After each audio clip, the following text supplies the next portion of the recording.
But I think the development of full artificial intelligence will spell the end of the human race.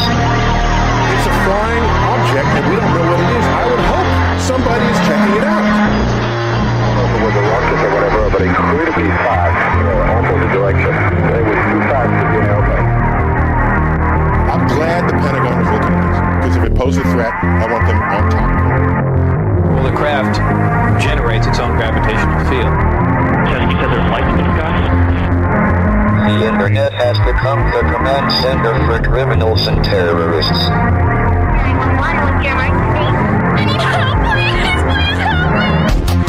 Aliens won't let it happen. You know, that's what we're instructed to say. Roswell, Area 51. Alien kept deep under the ground.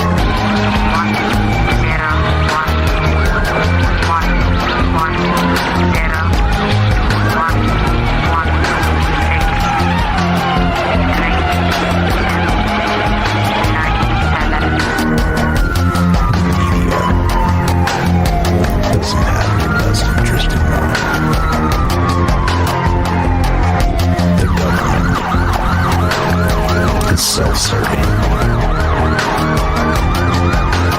You're here for a reason. You're listening to Troubled Minds Radio.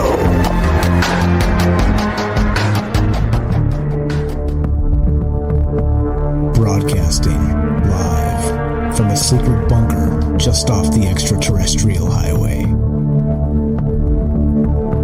Somewhere in the desert sands outside of Las Vegas.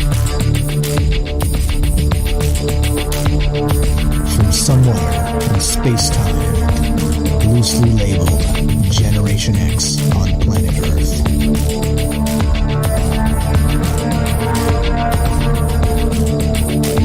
And asking questions of you in earnest into the digital darkness. Good evening and welcome to Troubled Minds Radio. I'm your host, Michael Strange, and hello to all of you who may also have troubled minds. This show is live. We do this Monday, Tuesday, Wednesday, Thursday. We get together and talk about all the things we're not allowed to talk about, and you know what those things are. Aliens, conspiracy, the paranormal, the government, academia, the 24-hour news cycle, propaganda, and the general feeling that we live in the upside down. Ah, yes. Ah, yes. We have an open line if you want to be part of the show tonight, 702-957-1037. That's 702-957-1037, and we'll put you on the show. We're also taking callers on a Discord if you want to be part of the show that way. Discord is a chat client. It's a voice client. Go to troubledminds.org and click on the Discord link. It will give you a direct invite, and we'll put you on the show that way. It's free. It's a chat client. It's a voice client, and it's pretty amazing stuff. So there you go. We are, as usual, right? It is the month of October, as you well know, and we are mixing in more of the haunted type scary stuff.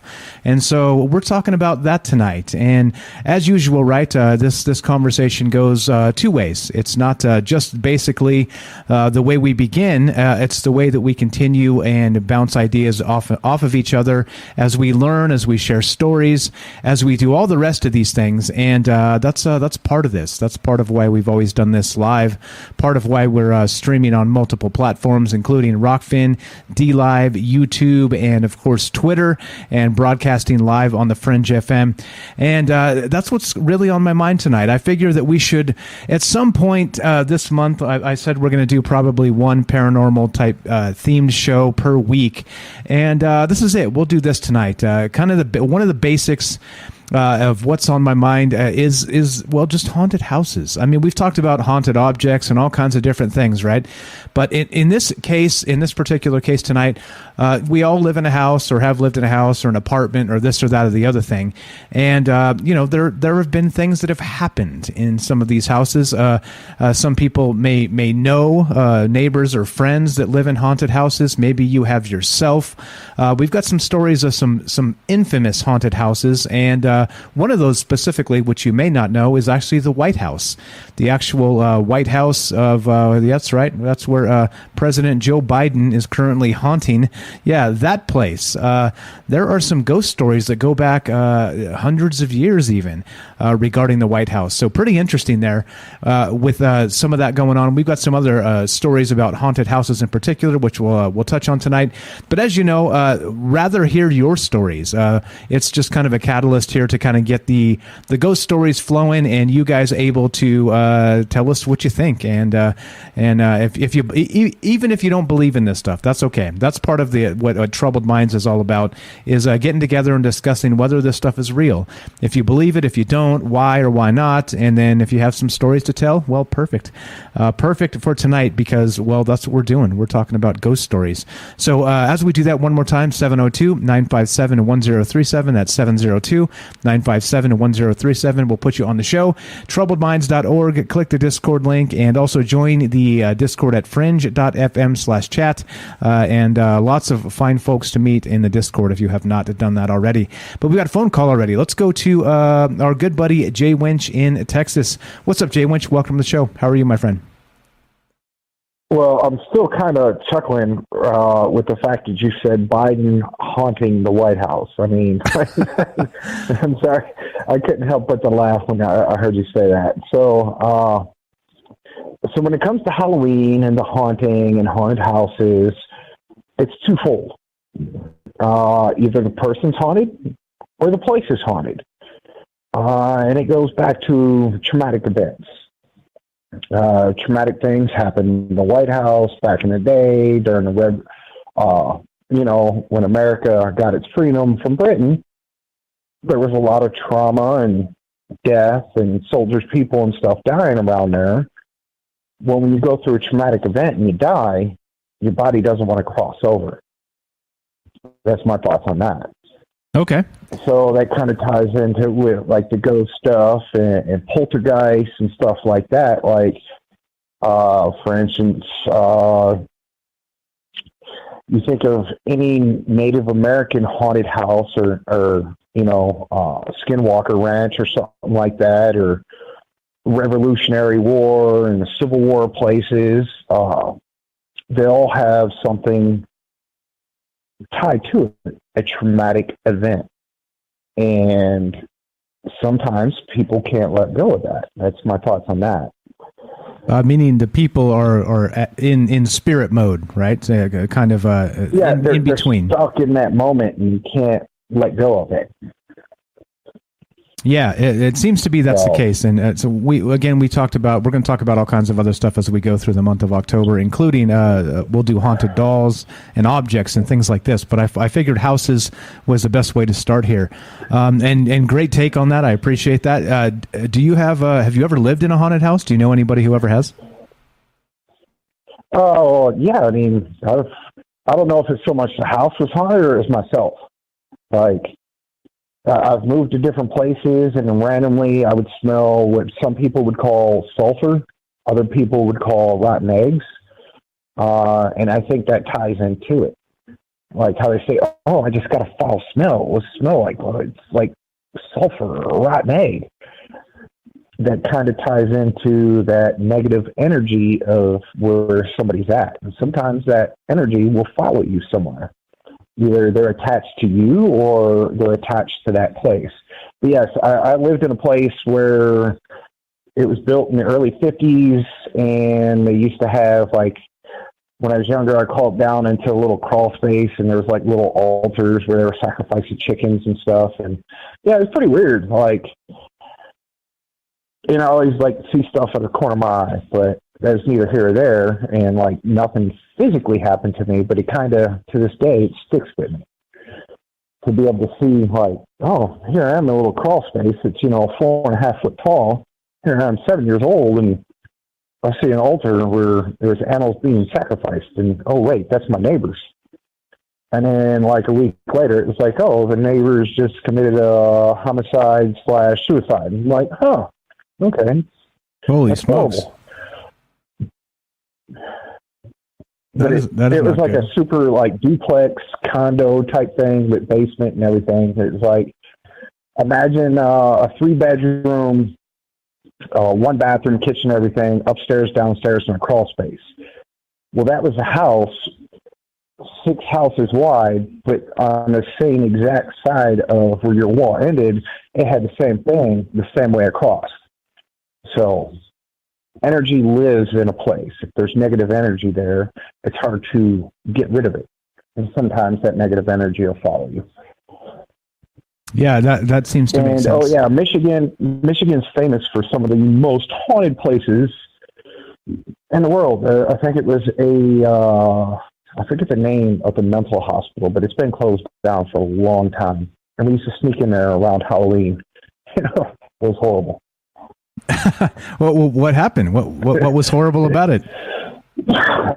Well, honestly, I don't know if it was just, a fact of everybody was there and we were all hyped up and it was a mental hospital, it was closed down, and there's no trespassing, we snuck in, or is the fact, we're underage and drinking, or is a combination of both. But yeah, it's one of those things, like the second you walked in there, it just like, you ever walk into somewhere and you get deja vu, or you're like, whoa, I shouldn't be here type feeling? That's the way that place was. Like the second I stepped through the door, and I was like, well, they said no trespassing. And then I stepped through the door, like, I kind of want to leave. Like, every hair on my back just stood up type thing. That's interesting. So what was that? Is that the energy? Was it cold? Did you sense something? What happened? Well, it was the negative energy. Like, the place had a lot of negative energy. It was a mental home that closed down, I think, in the 70s, and they had a lot of negative energy dating back to like the 1920s. And of course, that was, Detroit metropolitan area, and there's a lot of stuff that happened in that area. Even the French Indian War that tied into that lands of Michigan. So it's kind of like certain areas have negative energy, and no matter what you do to rebuild or reface it, that energy stays there. Okay, that makes sense. So I don't know if it's so much a negative house, more so it's a negative presence in that place for something negative to happen, i.e. the White House. The White House is haunted. Well, yeah, of course. There's a lot of negative that happened there. Can you imagine? There's places in South. How much negative stuff has happened in the White House? Holy moly. I mean, yeah. I mean, come on. Like, I never had sex with that girl. We had Marilyn Manson there. Or not Marilyn Manson, but Marilyn Monroe. Right. Yeah, and all the occultic, if you look back in the American history, they're all occultic. Like, they're Masons, and they built all of D.C. based off of Masonic stuff, and Masons tie back to the pyramid. Like, that's a whole nother show, but it's a good angle. It's an angle I hadn't considered, actually. But yeah, good stuff. Go ahead, man. So you've experienced these type of hauntings. You feel it as this energy where kind of the hair stands up on the back of your neck, this type of thing. Have you ever actually seen? Oh yeah, more than one place. More than one place. Okay. Go ahead. Would you call yourself sensitive to this? Do you pick up on these things naturally, or is it something that it has to be a really dark place for you to pick up on it? It's more of like, I'll show up to a place and I'll be like, okay, this might be a bad place. And there's other places I'll walk into and be like my skin's itching. Like, nah, man, I got to leave this place. And ironically, one of the worst places I broke out in hives was a Christian school / Catholic school in Texarkana. Also, I-35. I went there. I was in my mid-20s. I walked in there, and then researched it more, and it was where a mass slaughter of Indians happened. And it was like I went in there, and then like the Christians took over, and this, that, and the other, started Christian school. And then when I looked into the past of it, I was like, man, no wonder I felt like I broke out in hives. I had to leave the place.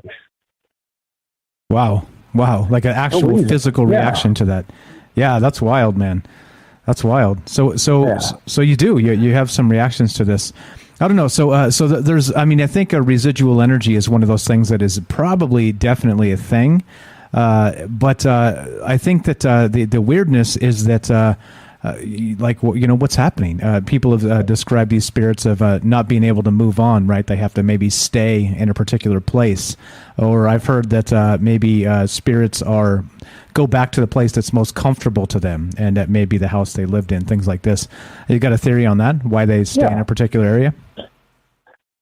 Well, I mean, so imagine you had a house, you grew up in the 1700s, and you lived there all your life, and you raised all your kids and everything, and then all of a sudden you pass away, and you weren't supposed to pass away.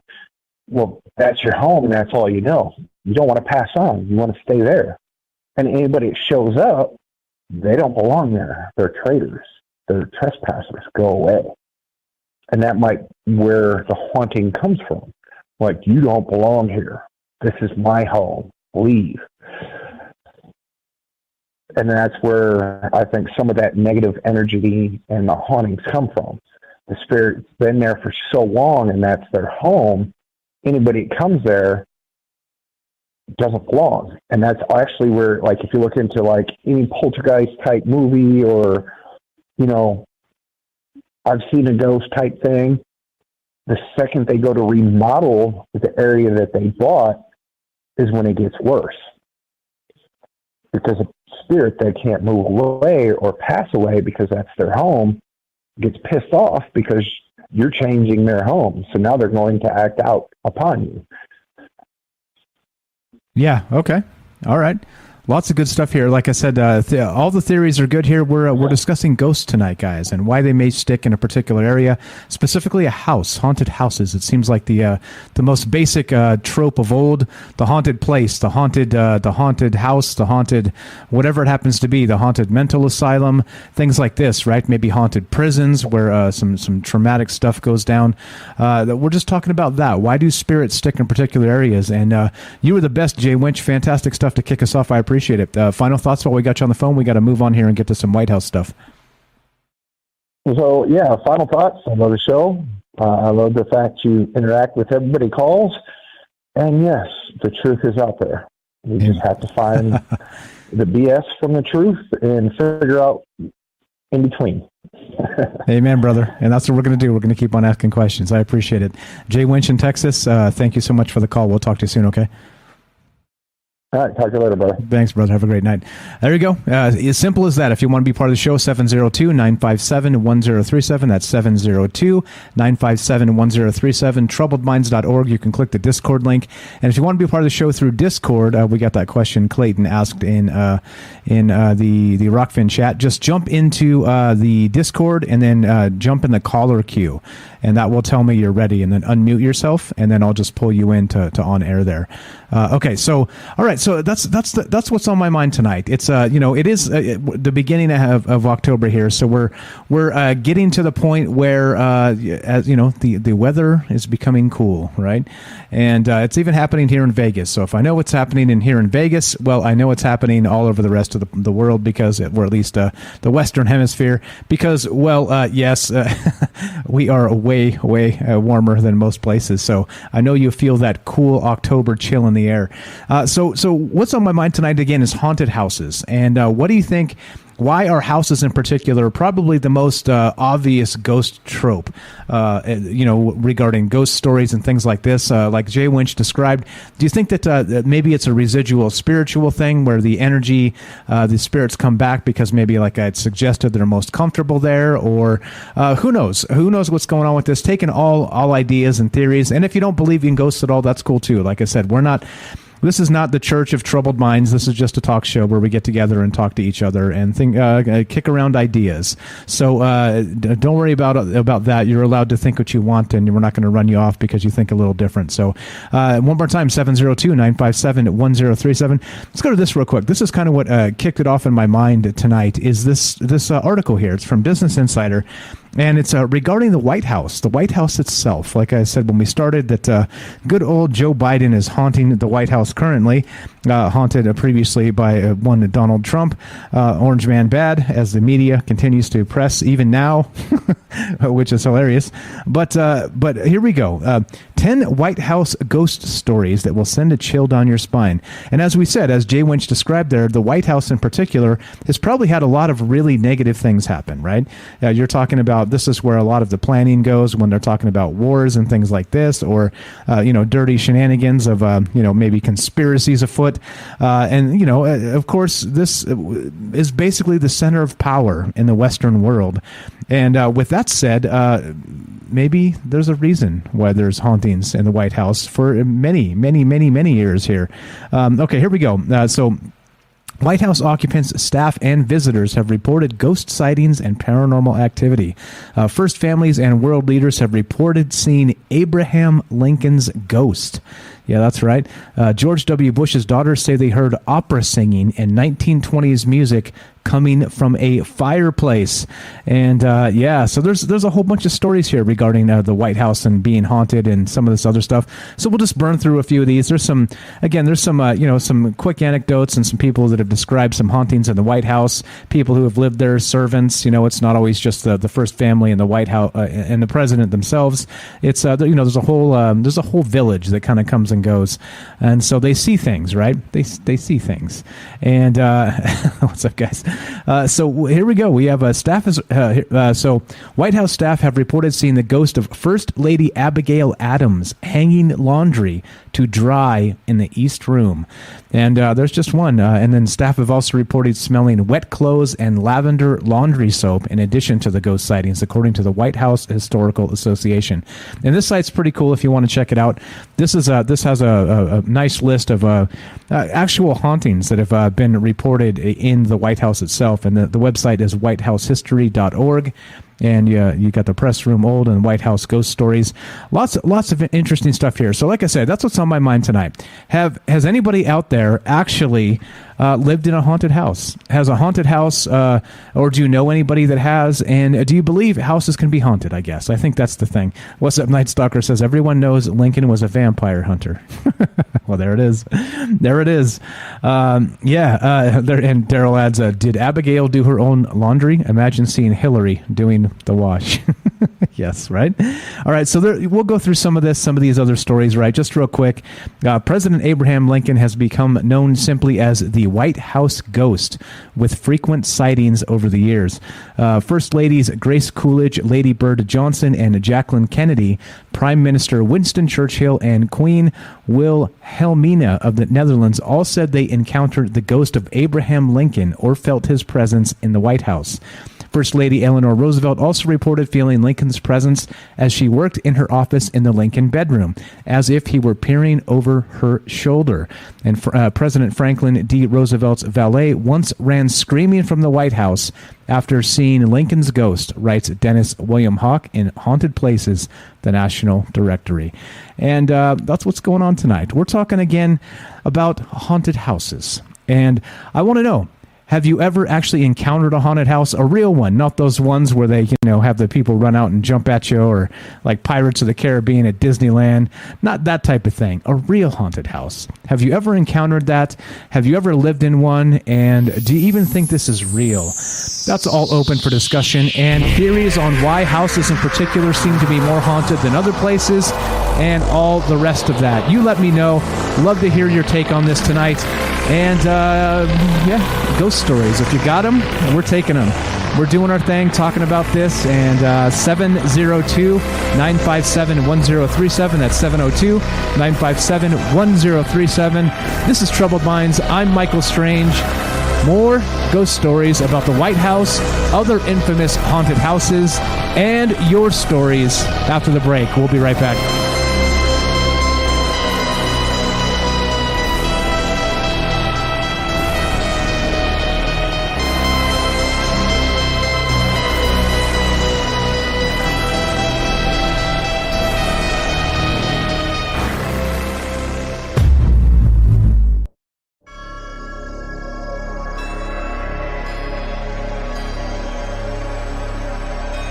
right, welcome back to Troubled Minds.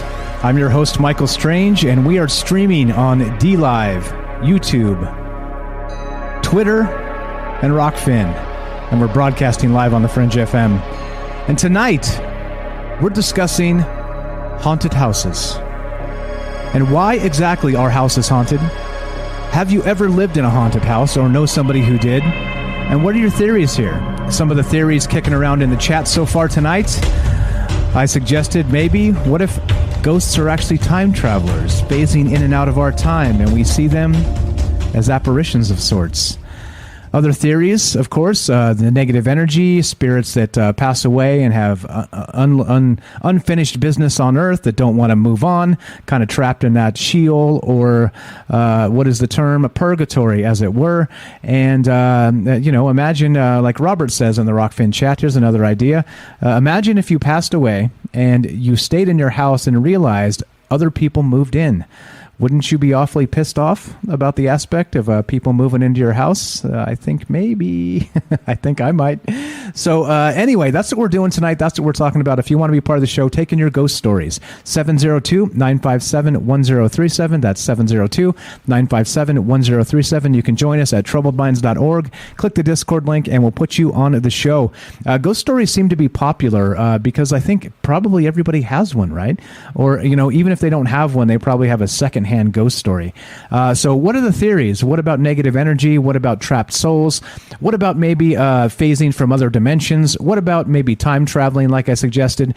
As always, we're open to all the ideas. And again, how about this? Ghosts aren't real. How about that? We're open to that idea as well. So one more time, you want to be a part of the show, click the Discord link at troubledminds.org or go to, give us a call at 702-957-1037. The phone number and the Discord link are at troubledminds.org, the official website. All right, let's go to our good friend James from Salcedo Paranormal. Check out his podcast if you have not. He talks about the paranormal 3 times a week.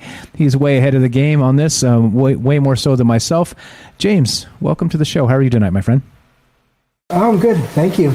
Right on. Right on. All right. We got haunted houses tonight. Have you heard these stories, or at least some of them, regarding the White House being haunted? Yeah, here and there, because there are certain places that will pop up on the internet in one article or another just every year around this time. It's not that it's not interesting. It's just, places like the White House and, famous places, other famous haunted houses, or supposedly haunted houses, like you'll hear more about any kind of, Amityville or whatever, just, the real well-known ones. You may only hear about them a little bit during the rest of the year, but then this time of the year, if you look hard enough online, you barely even have to look hard to find articles about that. Yeah, exactly. It goes like this, too. This article is from Business Insider, or it's actually insider.com, and this is today, or just a couple days ago anyway, October 4th. Right. You got that static on your mic again, by the way. Static on your mic. There we go. Yeah. Thank you. Should be good now. Thank you. Perfect. Did it again. Okay. Yeah, I did it again. That's okay. It happens. All right. So this one is a brand new article, but again, revisiting some of these old stories. So they say that Abraham Lincoln in particular has kind of been the main ghost in the White House, but there's a ton. There's a whole list of different ghost sightings that have been happening over the years. Why would you think, I got some ideas, of course, but why would you think Abraham Lincoln in particular would be haunting the White House? Any ideas there? Well, I think it seemed like he was... I think part of it was the time he was living in, with everything going on historically. It was just... I don't know, it seems like he was just there, there at a pivotal point in time. But also just, it seemed like he was really concerned about everything overall, just based on what I've read and heard. It does seem like he was trying to help everyone as much as he could. I'm not saying he was perfect, but it seemed like in general he was an okay person. And I'm wondering if maybe that had something to do with him wanting to stay there to keep monitoring events,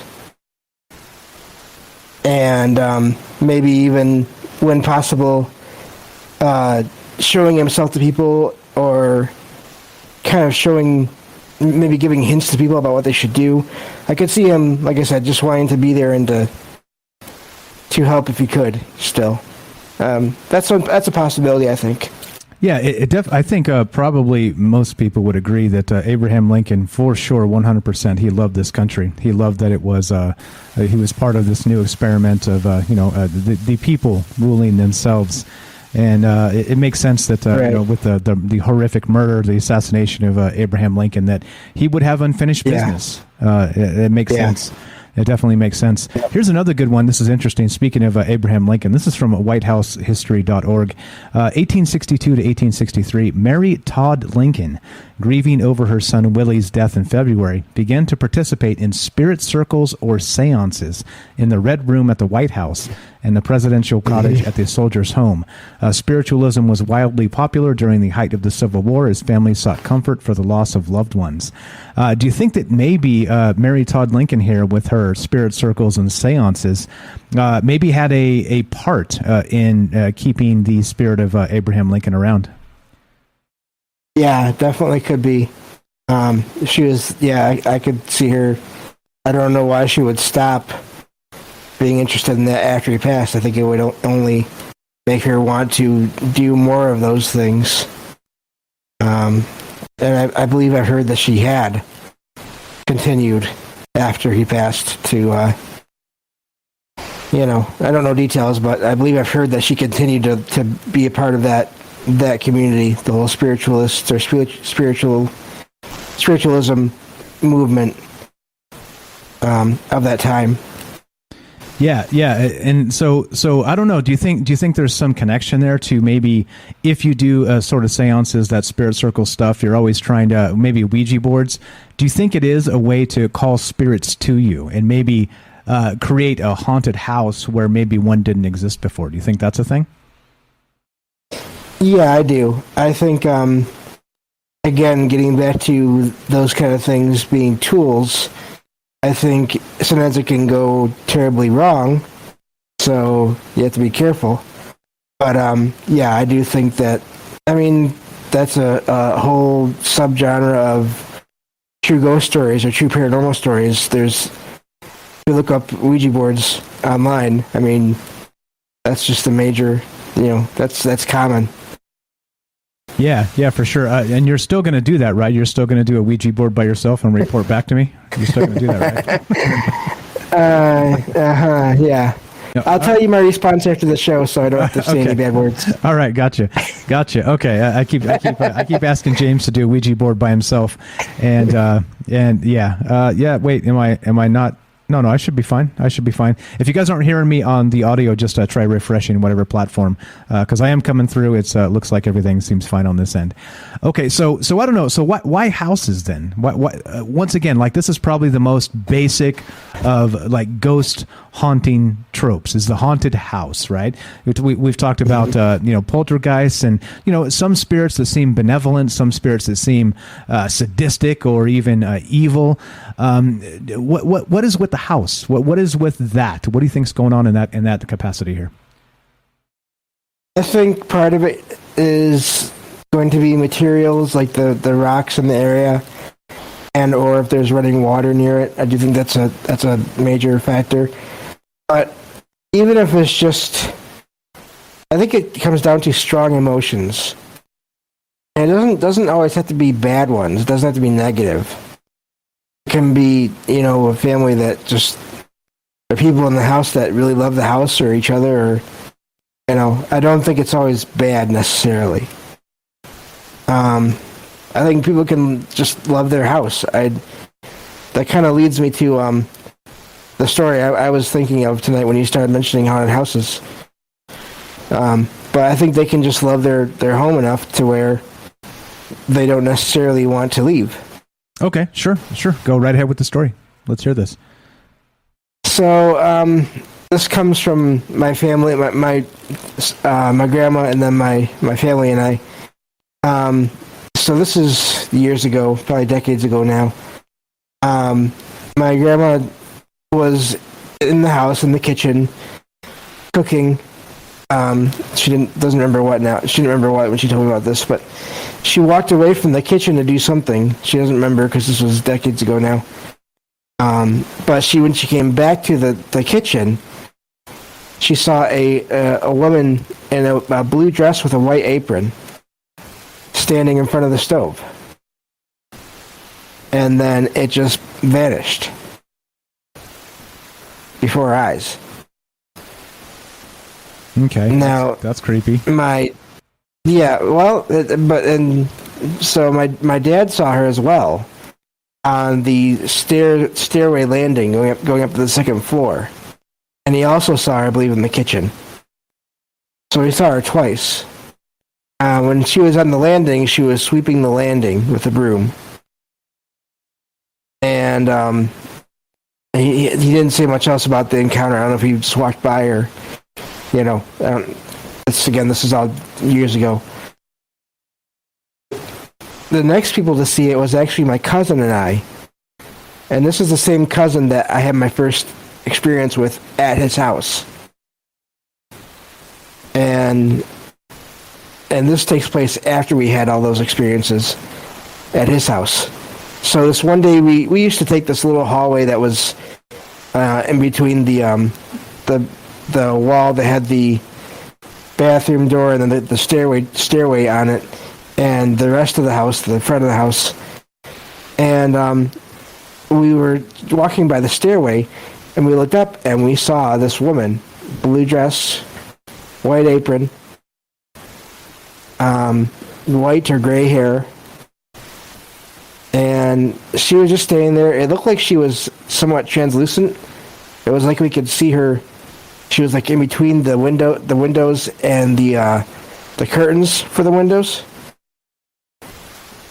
And she was just looking down at us, but we didn't feel anything bad from her. It was like she was just there and just acknowledging us as we were seeing her. And we saw this a few times. That's creepy. Did you get the feeling to run upstairs and check? Yeah. Not at the time. Not at the time. I was still a kid, so I didn't really. Now I would have. Yeah, I would have tried to talk to her. Now, but.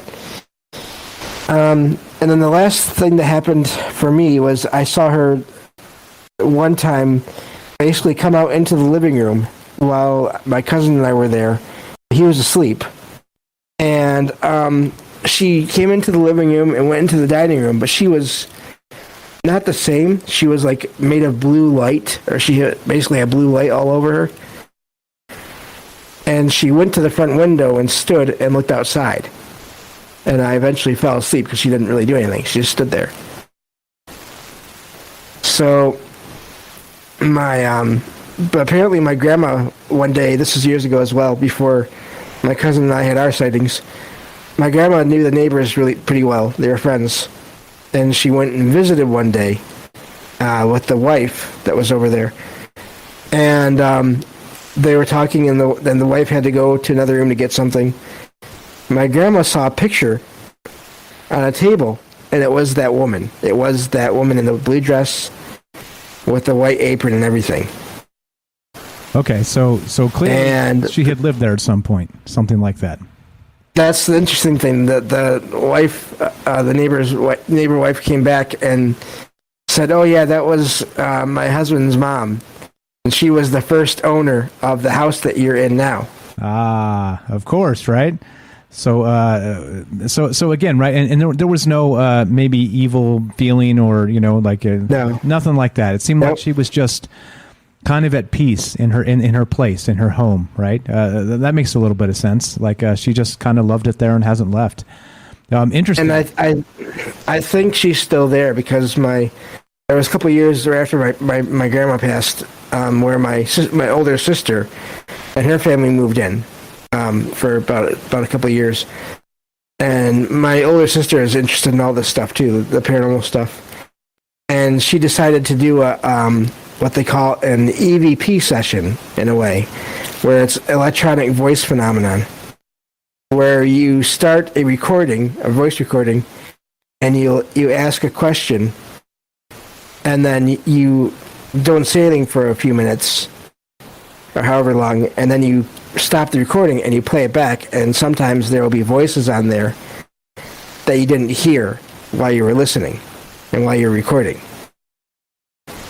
And so my sister did this and asked if the original owner of the house, I won't say the last name, if she was still there. And she got a voice on the recording, sounded like a woman, saying, "I'm still here." Okay, interesting. So, Maybe, yeah. Trying to communicate. That's creepy. Yes. So you did hear it? You did hear that EVP? I didn't hear it. It was my sister's phone. She didn't have a way to get to it right when I was talking to her about it. But she heard it. She did hear it. Okay. And she played it back on her phone. Yeah. Interesting. Good stuff. Same here. Like I've never had any kind of anything like that actual haunted houses. But again, right? My mother has. She said that she's lived in places or been through places where friends of hers had some sort of entity or spirit that was living there, and my mom sensed it, but her friends had no idea. They were living in this place and just didn't know. And my mom was like, "Okay, I'm not even going to acknowledge that. I'm going to just keep on moving and not try and get its attention," sort of thing. But scary stuff. I don't know. So what's your idea then on spirits that seem to be benevolent, and then spirits that seem to be the opposite of that, vindictive or poltergeist type thing? What do you think is the difference? I don't know. I think it's just that I've heard that said that spirits have the same personality when they pass as they did when they were alive. And so, that's why I don't like to classify all spirit beings or any beings as all good or evil, because how do we know that for sure? That's just, I think it's hard to say for sure.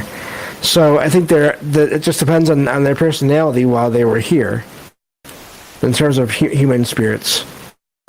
Okay. It just depends, and it depends on if they're even aware that they're passed on. Sometimes that can be a thing too, where they don't know. Yeah, confused about the process. I mean, there's no owner's manual, right? There's no owner's manual you get when you're born. So if the little lady in Poltergeist says, "Carol Ann, stay away from the light," well, do you go to the light or do you not? I don't know. Is that a trap? It might be a trap. It's hard to say. It's hard to say. It's hard to say. Exactly. All right. The great stuff as always. James, please follow Salcedo Paranormal. That's James here. He hosts that podcast. Talks about paranormal stuff 3 times a week. So like he always says, it's Halloween for him year round. So if you're into that, please check out his podcast. Anything else what we got you on here, my friend? No, just great topic. Great calls so far. And I love these topics. So thank you. Right on. Thank you. Pleasure's ours. James, have a fantastic night. Thanks for listening. We'll catch up with you soon. Okay, so thing is this, right? We're talking about haunted houses in the most basic form. We got Lily here in the chat. What's up, Lily? Thanks for showing up and hanging out with us. And this is a fantastic thought. And this is what I mean, right? So regarding why we do this in this live format, like I said, warts and all, I'm not perfect, and everything is not scripted, and that's okay. We'll take the non-perfection instead and include your guys' thoughts in this, and it makes the show much, much better than like a perfectly scripted thing in a vacuum and perfect edits and all the rest of that. But Lily says this in the chat: I wonder if a photo can bring back a spirit as it's a frozen point in time. Very much if you're staring at a photograph of, let's say, Abraham Lincoln in the White House. Is it possible that as a result of that, your connection with that photo and that point in time actually maybe calls out to that time space? Again, as you know, science has stated that all of time space exists, the past, the present, and the future in this same space. We are just, as humans, locked into this weirdness of experiencing it the way we do. Good thoughts there. Thank you, Lily, for that. Never thought of it as possibly like a kind of a picture, being able to unlock a slice in time and maybe bring an entity back.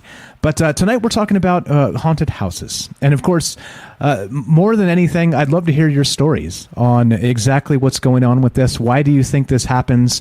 Why are some spirits good, some spirits are evil? Like Lily said, is it possible that through a photograph and your consciousness or your attention to that photograph, you can bring back a spirit from that slice in time that's been frozen in that photograph? Lots of thoughts here, and of course, love to hear your ghost stories. Have you ever lived in a haunted house? Do you know anybody who has? And why do you think this happens? That's what's on my mind tonight. As always, you guys know we're gonna keep on talking about this, but we're gonna do it kind of in that whole non-linear fashion, in the whole open-ended, however you want to do it, wherever you want to take it. If you want to have theories about why this happens, you want to talk about ghost stories, particularly in the White House, we'll do a little bit more of that. And there's some other particularly infamous haunted houses that we'll get to as well tonight. But if you want to be part of the show, 702-957-1037. Thank you to Jay Winch and James for the great calls so far. That's 702-957-1037. You can click the Discord link at troubledminds.org. Here's another one. Let's see. This is again from whitehousehistory.org, and this is let's go with this one.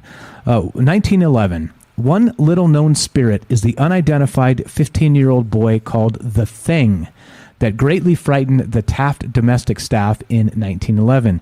President Taft's military aide, Major Archibald Butt, yep, that's right, with two T's, B-U-T-T, Archibald Butt, wrote to his sister Clara, "The ghost, it seems, is a young boy about 14 or 15 years old. They say that the first knowledge one has of the presence of the Thing is a slight pressure on the shoulder, as if someone were leaning over your shoulder to see what you might be doing." President Taft ordered Butt to tell the White House staff that the first member to repeat stories about the Thing would be fired. Oh yeah, there you go. The censorship in 1911. Censoring the ghost stories. Do you have ghost stories about haunted houses? Do you believe this is even real? This is okay. We're going to get together and talk about these things like we do, but what are your theories? Have you seen these things? Like we have a couple ghost stories already tonight, but we'd love to hear yours. And we're doing our thing, as you guys know, and we have a break coming up at the top of the hour and bottom of the hour, but love to hear from you. What are your theories? Where do these ghosts come from? Is it energy? Is it souls? Is it any of this? Is it time traveling us from the future or the past? What's going on? Is it maybe brought about by a photograph, a slice in time? You tell me. Love to hear your thoughts on this, your theories, and where do you think this is headed? Because, well, haunted houses don't seem to be going away at all. If you want to be part of the show, we're taking your ghost stories tonight and your theories. Why are houses haunted? If you want to be part of the show, 702-957-1037. That's 702-957-1037. This is Troubled Minds. I'm Michael Strange, and more ghost stories about the White House, other infamous haunted houses, and your stories after the break. Don't go anywhere. Be right back.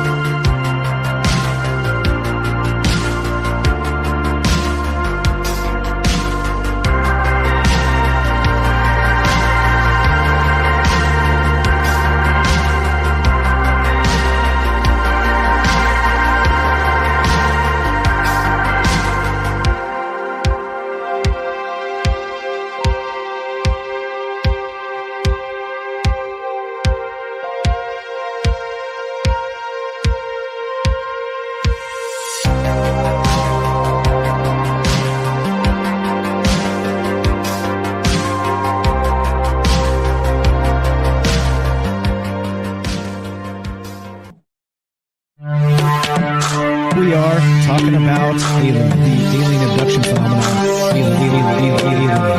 The aliens are looking through your eyes and they're accessing your optic nerve. I'm doing that.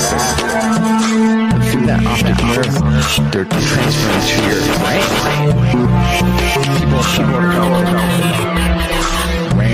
Random images as they traverse neurons in the brain. All right, so maybe, and they also feel them planting.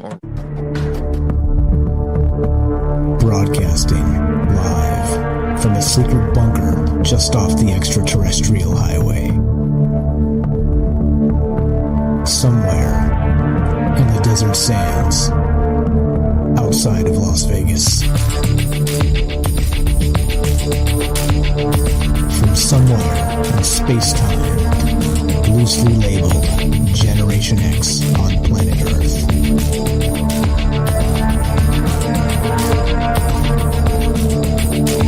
And asking questions of you in earnest into the digital darkness. Good evening and welcome to Troubled Minds Radio. I'm your host, Michael Strange, and hello to all of you who may also have troubled minds. This show's live. We are streaming on Rockfin, D-Live, YouTube, and Twitter. We are broadcasting live on the Fringe FM, and we're taking your phone calls tonight. The topic of discussion, haunted houses. Of course, it's the oldest ghost trope there is. Everybody knows a story about a haunted house, and tonight we began the discussion with the White House, currently being haunted by Joe Biden himself, but there are ghost stories that go back centuries regarding specifically the White House. But I'm less interested in that, and I'm more interested in why you think houses become haunted. I'm interested in your stories and your theories. If you want to be part of the show tonight, 702-957-1037. That's 702-957-1037. You can find the phone number and the Discord link at troubledminds.org. That's the official website. And click the Discord link, get the phone number right there, one-stop shop, troubledminds.org. Also join the Discord at fringe.fm/chat. That will give you a direct invite to that chat room as well. Discord is free. It's a chat client. It's a voice client. It's fantastic. And we're not sponsored by it. I just talk about it a lot because it's really that great of a program. All right, so that's what we're doing tonight. That's what's on my mind. And the questions are, why do you think houses are easily haunted? Why do you think spirits or residual energy or whatever it is going on? What's happening there? Why are some ghosts cool and chill? And why are some ghosts angry and throwing stuff around? That's what we're talking about tonight. What are your theories on this? And we're going to go to Matt in California, and we got Jennifer right behind you, so hang tight, Jennifer. We'll get to you in just a moment. Matt, welcome to the show. How are you, my friend? Hey, Mike. How's it going? Pretty good. Doing well. Doing our thing, man. Talking about the ghosts. Yeah. I'm sure you got some theories here. What's on your mind, my man? Nice makeup. Thank you. Thank you. Yeah, so going to go off of the White House story. Sure. There's a story of Dorothy Madison, which is James Madison's wife. She's one of the first ladies.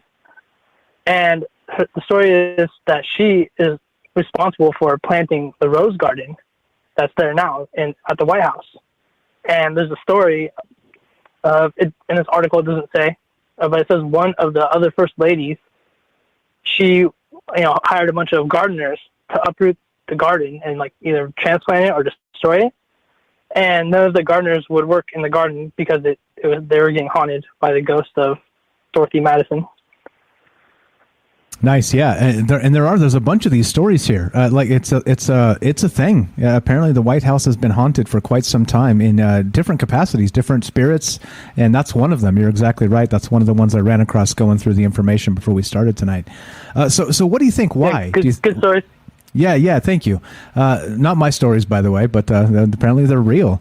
So why do you think? Why do you think in particular, let's say the White House or any house for that matter, why do they get haunted? What is that residual energy or spirits, or what do you think is happening with this, my man? Oh, well, as always, I'm not an expert, but what I believe, there's all kinds of theories like trauma or somehow jails and asylums are always haunted. Or, car accidents could cause a trauma where the ghost doesn't know that they're dead, things like this. But I have a personal story I want to share, and it's about what I'm talking about how I think certain places are haunted or something that can cause a haunting. And so anyway, so the story is when I moved to Oregon, I moved back to California. I lived in this town all my life. And so it's a small town. I lived here all my life, and I live in downtown. And every once in a while, I live by these, the old city halls. And every once in a while, they have a tour, a museum will come and put on a tour. and show off like artifacts and pictures of like the beginning of the town. It's like the history of the town. And so I'm into history, so I want, I like it. So I drag my wife, and we go there, and it's literally, I walk out my front door, I walk like 5 minutes through a park, and I'm at the place where they're doing the museum. And I'm, enjoying it. It's interesting. I'm learning about the forefathers of the town and the history of the town. And there's this picture on the wall, and it's a map. It's like an old-timey map. It's a drawing, and it's, the map of the town, and it's like just like the post office, the school, and like the rest of its farmland. But when I'm looking at this map, I'm trying to figure out, and it says like, you are here. But when it says you are here, it shows the cemetery. And I go, weird. I know that's not where the cemetery is. It's across town. And so I'm looking at this picture, trying to figure it out. And after the presentation, the curator of the museum came, and he's talking to me. And he's like, you have a question? I go, yeah, what's up with this poster? What's up with this? Why does it say you are here in the cemetery? And he says, well, when the town was first built, this is where the cemetery was.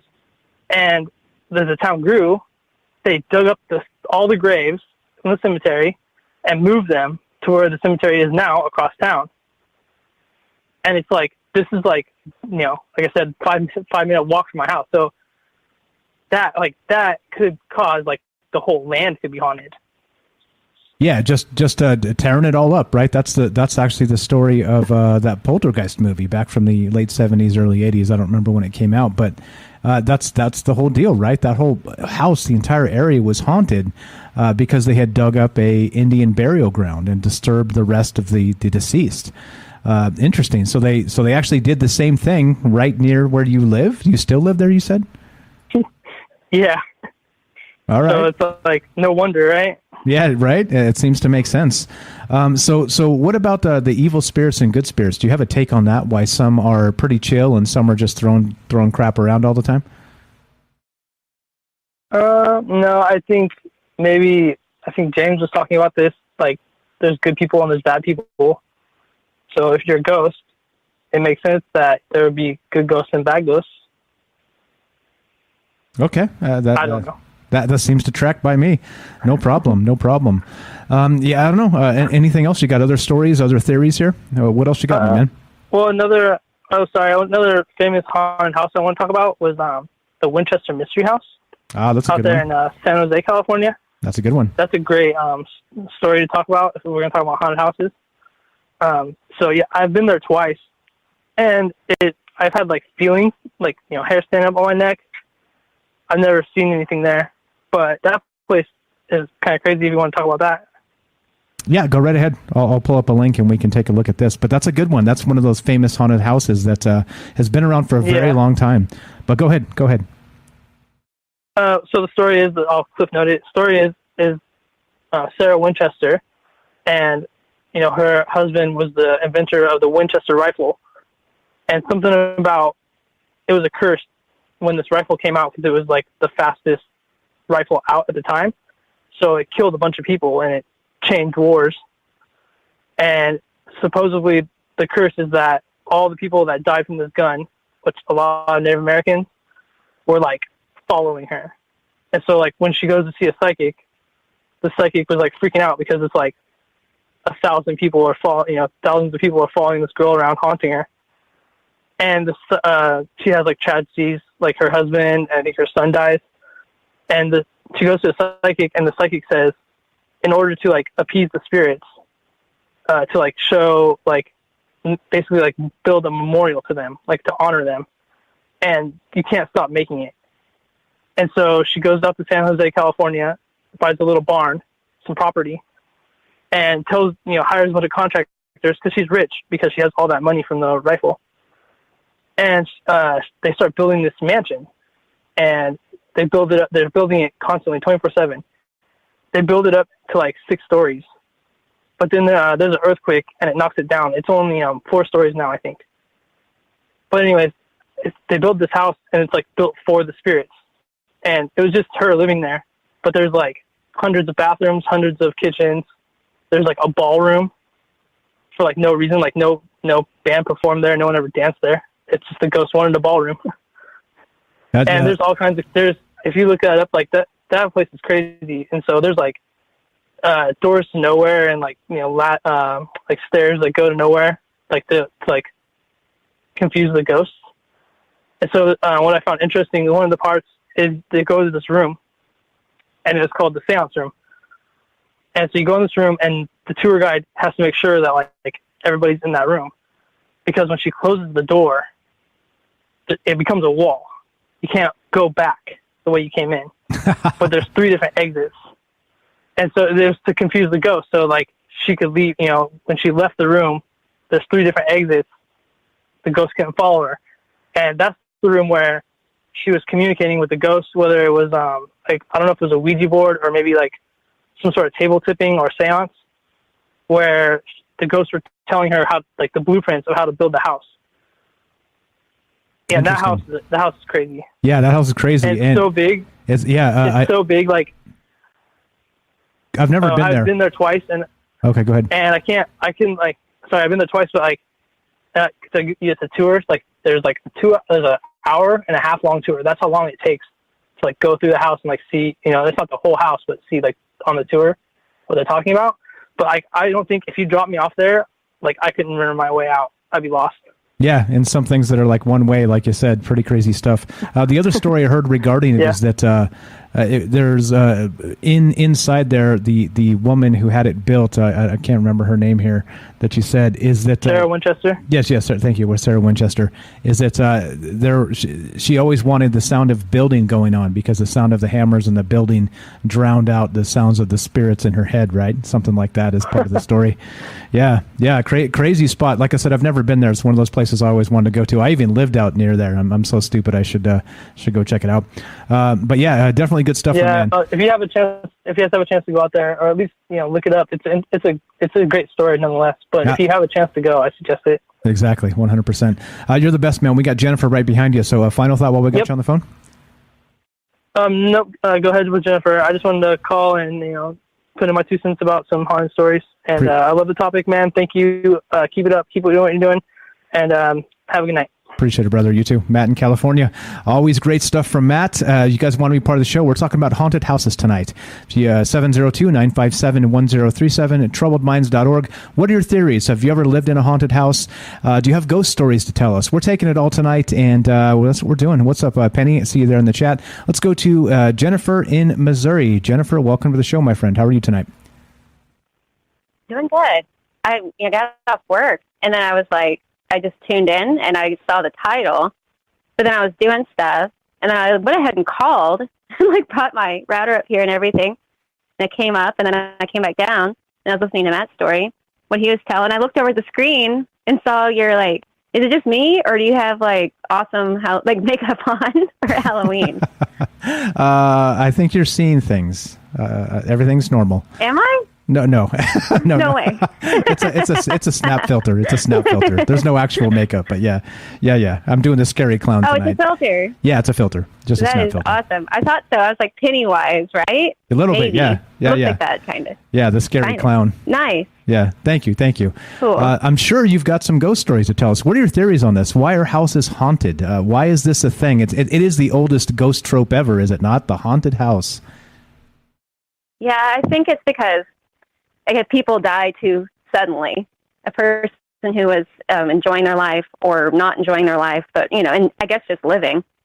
But I think those two extremes really matter. Either way, they weren't ready to go. Either they ended tragically at a time they didn't want to, or it was unexpected, and they couldn't move on, you know, into being deceased, not being in this realm anymore. So they keep trying to be.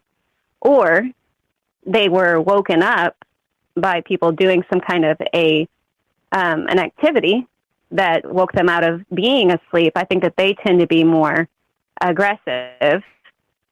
Or somebody was doing a ritual to make a spirit do something that woke them up, and then they also were bound somehow by some kind of activity that also irritated them, and they're not getting what they wanted out of it. And so they try to make it happen, and then they become parasitic because they're hungry in some way, and they feed off that energy that the inhabitants are giving them. or they were just, not ever alive, and they are another type of being who lives on the land, in a sense, and they are attracted to the activity of humanity and are fascinated by it and become involved. And especially certain individuals, they may become addicted to them and will follow them all their life in some way. So I think that's kind of the gist of why it happens. Or, if you cause the death of someone, they may haunt you. Or if you were one of the last people they saw, they may follow you. If they died tragically, like an EMT or something like that, or if you were in a place where a person did die unexpectedly, they will cling on to someone because they're confused about their new state of existence in some way. So I think it just kind of varies. I think that there's all kinds of reasons why you would have hauntings. I do have a ghost story. So I have several of them, but I'll have one that I'll just focus on one haunted house event.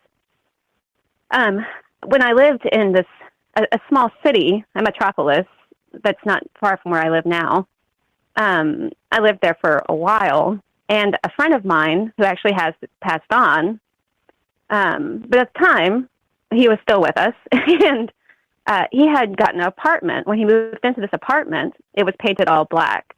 And it was like a studio apartment in an old Victorian. In the apartment, I remember he had to do a lot of work with it. There was all kinds of things. They tore out some sheetrock. In the walls, they found shoes that were in the side of this wall of this Victorian house in the upstairs apartment. The upstairs apartment connected to an attic, too, of the home. So it was a home that had been converted into apartments.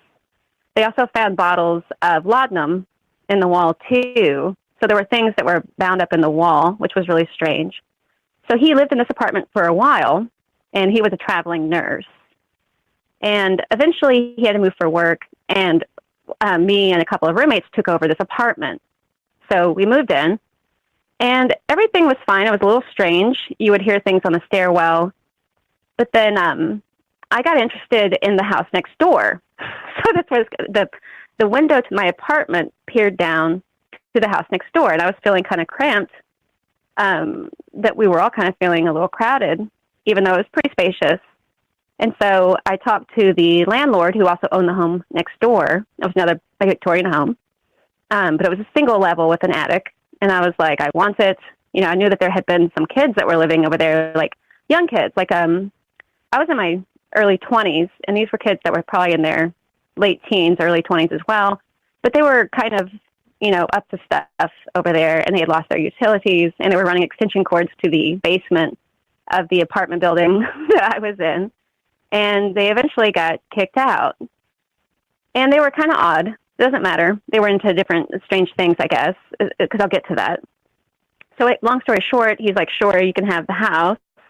I'm going to move them out, and you guys can move in. They did move out. But I hadn't got the key switched over, but I was like, let's go over there and check out that house, because it's kind of weird. And so one night, we go over there.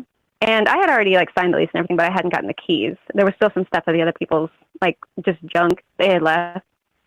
So I scaled up onto the roof of this house, and I opened the window to the attic, and I climbed into the attic. And I pulled I didn't really know what to expect, but I was up there. And it was just an open, bare bone attic.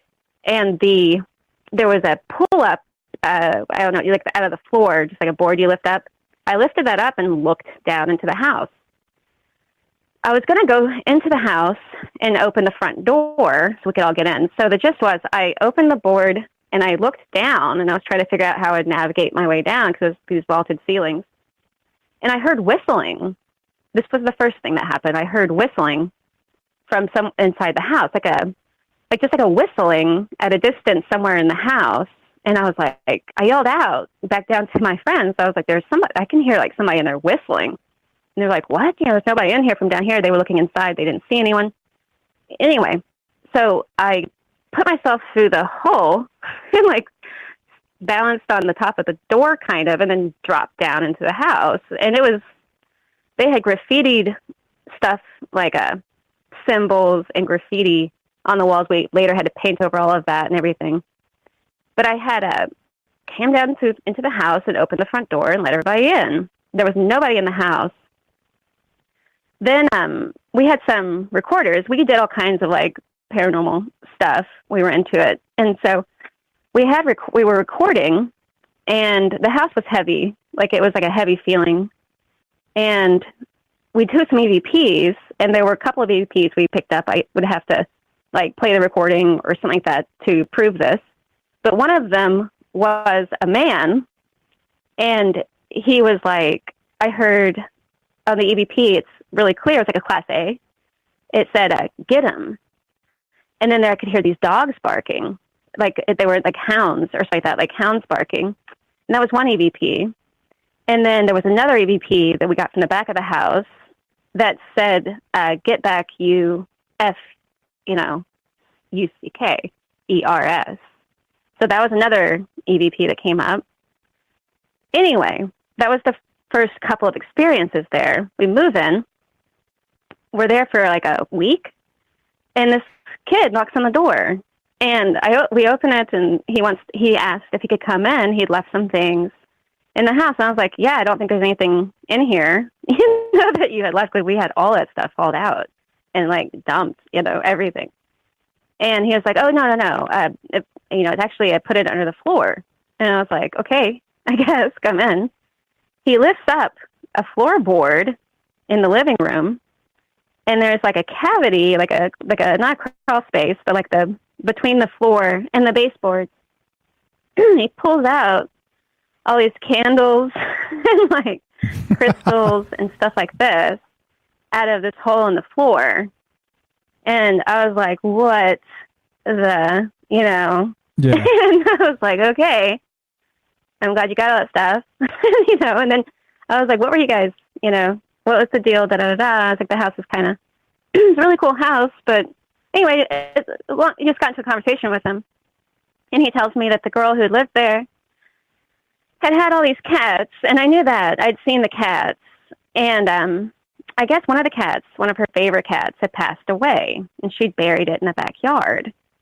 She dug that cat up and had done this ritual to put the soul of one of her other cats, no, that's not what it was, to take the soul of her dead cat and to put it into the soul of one of the living cats so that she could still have her cat, in a sense. It was this weird, bizarre story.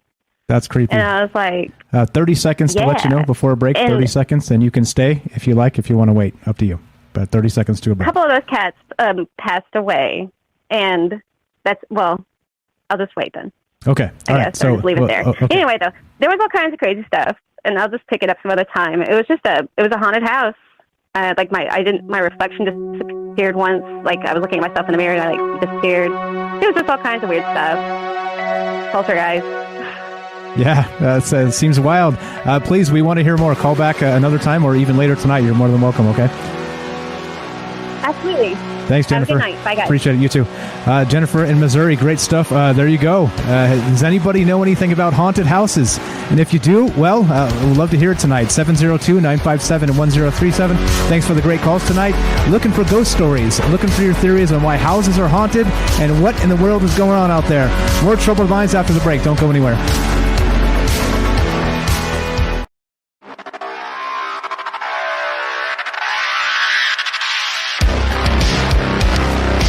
All right, welcome back to Troubled Minds. I'm your host, Michael Strange, and we are streaming on Rockfin, DLive, YouTube, and Twitter, and we are broadcasting live on the Fringe FM, and we're taking your phone calls. The topic tonight is haunted houses, the oldest ghost trope there is. Why do you think houses are haunted? Do you have a haunted house story? We're taking theories, we're taking ideas, we're taking real-life stories, even if they're secondhand or whatever's going on with this. I don't know. As always, this is not the answer show. This is the question show, so we're just here asking some questions and getting some smart people with some smart ideas, and of course, that would be you. If you want to join the program tonight, the number to call is 702-957-1037. That's 702-957-1037. Click the Discord link at troubledminds.org, and we'll put you on the show either way. And let's do it. Let's go to Daryl in New York. Daryl in New York. Let's do it. Daryl, welcome to the show. How are you, my friend? Testing 1 2. Daryl, are you there? Are you there? Test 1 2. I don't think I've muted you. Nope, you're good. You're good. Daryl, test 1, 2. Are you there? Good. Hold on 1 second. I just want to make sure I muted the YouTube. That's okay. Can you hear me? Yeah, I hear you. Loud and clear. Loud and clear. Okay. I think I can hear you. Can you hear me? Yeah, loud and clear. Loud and clear. I'm still hearing us in the background, so if you can mute that, appreciate that. All right, guys, I'm going to mute you just a sec so you get that figured out. All right, so we're taking your phone calls, guys, at 702-957-1037. Click the Discord link, join us, and we're talking about, again, haunted houses. We did start with the stories of one Abraham Lincoln, who still seems to haunt the actual White House, as it were, and then there are other stories. There are other stories regarding the White House, and, I mean, you got to think in terms of residual energy, I think, is that the White House has got to have a ton of strife, right? A ton of all kinds of things have gone through there. And at one point, the White House was burned down. All kinds of weirdness, right? Partially burned down. All the different renovations, all the different presidents, all the different shenanigans and conspiracies that have rolled through there. The Masonic stuff. I don't know. What do you guys think about that? And again, the Winchester Mystery House or any other haunted house out there. We got more to get into tonight, which we're going to do. Let's go back to Daryl. Daryl, test 1, 2. Already there. Can you hear me? Daryl. Can you hear me? Loud and clear. Go right ahead. Can you hear me? Yes, loud and clear. Go right ahead. Oh, shoot. You can't hear me? No, I can hear you. Oh, you can hear. I can hear you. Oh, Loud okay, and clear. great. Go right ahead. Go right ahead. What's on your mind? What do you think about the haunted houses and whatnot? Well, I don't know if I have a ghost or an entity or a poltergeist or I'm manifesting something, but I'll tell you something. I don't think I'm that clumsy that there's always an opportunity to trip me in this apartment that happens on a daily basis, I would say. And I have these near fall moments like every single day. And it's like that I don't fall flat on my face is a damn miracle because something's always in front of my feet where I never expect it. Like, gee, that cord wasn't there before, or that broom wasn't there before. And I'm constantly skipping over something that's going to trip me badly, you know? And that's something I wonder about. Like, I don't think I'm that unlucky that, you know, I would have that many near misses in a given day, even, you know. But it was worse than this before. I feel like I'm on a honeymoon right now with my apartment because it was pretty bad a while ago. I was talking about it in the Discord room the other night, where you know, every time I went into my kitchen, there was this clicking sound, and I thought it was my refrigerator for so many years. I just assumed it was the refrigerator, and then my refrigerator broke, and I had to replace it. So when I got my new refrigerator, it also had the clicking noises, and I thought to myself, "That's no way. That's the refrigerator. They don't come with a clicking noise, you know." So I would walk into the kitchen, and I'd say, "Okay, who's in here?" And as soon as I said something, the clicking would stop. You know, I'm like, what the hell is going on? Come on, talk to me. I'll work with you. You know, what are you doing here? Who are you? And they would always stop, you know. But if I didn't say anything, it'd be click, click, click, click, click, click, like crazy, you know, just in the kitchen. And one day in my bedroom, I hear the clicking noise in my bedroom. I'm like, oh, wait, guys. No. My bedroom's my sanctuary. You can't do it here. You go in the kitchen with the other friends, and I'll deal with that, you know. And it stopped. And it's to this day continues. And you know what happened? After I told this story on Discord, it changed to knocking noise. Now it goes like a real knock, a distinct knock. I didn't acknowledge it the first time. The second time, I didn't acknowledge it. By the third time I heard the knocking, really distinctive knocking, I said, okay, are you the clicking guys? And it stopped knocking.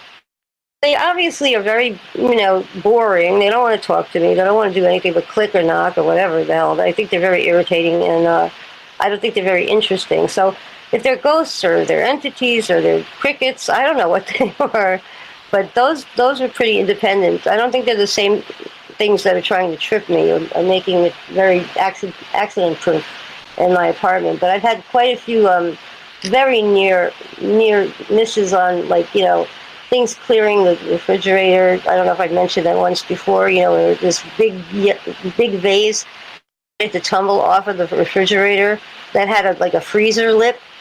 I had to clear this whole like drawer, you know, to fall down, and it fell literally on my back. Luckily, the thing was so heavy it didn't break, but it sure hurt. you know. And then another time, a bookshelf almost fell on me, and that bookshelf was there for years. How it got unstable, I have no idea, but I was like a good hour sweating my, you know what, off, just trying to keep it from falling on me, and I finally got some leverage in a book.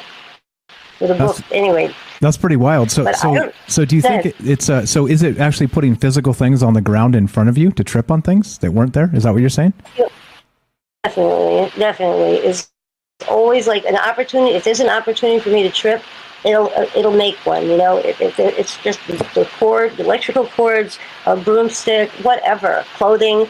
It'll suddenly appear in front of my feet. Boom! You know, right before I can fall down.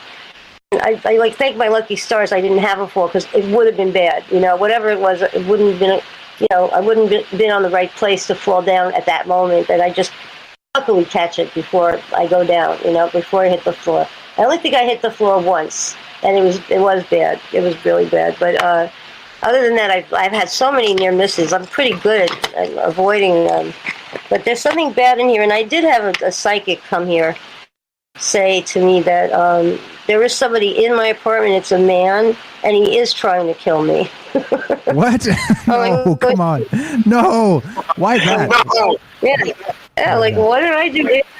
I try to find any history about this apartment. Maybe somebody was murdered here or something. And I always wonder if if you're a ghost and if you don't know you're dead and you're still sticking around, to just figure out, somebody's got to tell you, maybe, don't you know you're dead? Go somewhere else or something. Why did they come back to an apartment?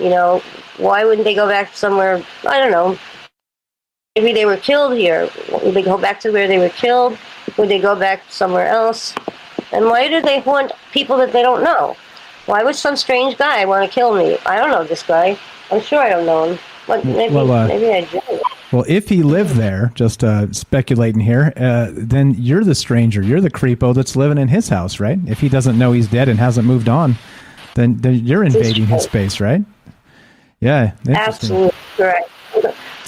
How who am I to say, whose space it is? He was here first, so you're right. I got to be more respectful. But hey, I pay the rent, you don't. So yeah, exactly. Like, hey, Bubba, if you ain't paying the rent, you need to defer sometimes. Tommy Boy in the chat says this. I think you should probably hear this. He says, "You're feeding into it. It's nothing good." Just one opinion there. I don't know. So has it escalated? Have you considered getting like an exorcism or anything like that? Actually, it got better. I got to be honest. It somehow simultaneously corresponded with Morgellons, and when I got Morgellons, it was just the worst. Like, it all happened at the same time. Like, this paranormal stuff started happening, and my skin started erupting, and it was just like terrible. I had a zillion mice. I didn't have one mouse. I had hundreds of them. And I didn't really, but I guess I realize now they weren't mice. They were something in my mind, or they were something fungal that was creating the illusion of mice. But there certainly were remnants of them. I mean, I even videotaped them to see if I could catch them. And they were always something else, like they were cats or something different, something moving. But when I realized they weren't mice, they disappeared. But it had started one night. I had looked out my window. I was on the phone with a girlfriend. Literally saw like something gigantic, like as tall as like a 20-story building. I can't believe it's not Butter figure, that Fabio type. It was like that kind of person looking, like a long blonde-haired man. He was gigantic. I mean, he was as tall as the building, and he was in fluorescent. He wasn't solid. It was like almost like one of those fish that are iridescent in Puerto Rico. I don't know what they're called, but they have that iridescence to them. And he had almost that was like a neon figure. He was all lit up in neon, but he was dressed like an old, like 1800s period man, in a play. And he had this woman in his arms, and she was dying. You could tell she got injured, and there was some kind of battle going on. And I saw this so vividly outside my window, and I was describing it to my girlfriend. She goes, "You're just so drunk." Tell this story? Yeah. So wait, this was actually in your place? You saw this entity? I was looking out the window. It was actually on 27th Street. Okay, so it was outside. Manhattan. Okay, so you're able to look down and see this. Outside.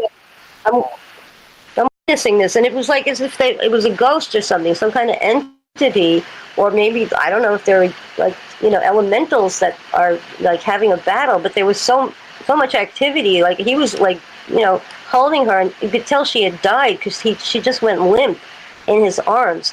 And as soon as she died, you could tell he was. I felt his angst, his suffering. Really was heartbroken, and he just pointed his right arm up in the air. He just elevated and disappeared. He just went up into the clouds, and I'm looking around, and like I'm seeing like flying monkeys, like the Wizard of Oz. They're crawling up the buildings. Like there's some kind of crazy battle going on, but it's some other dimension.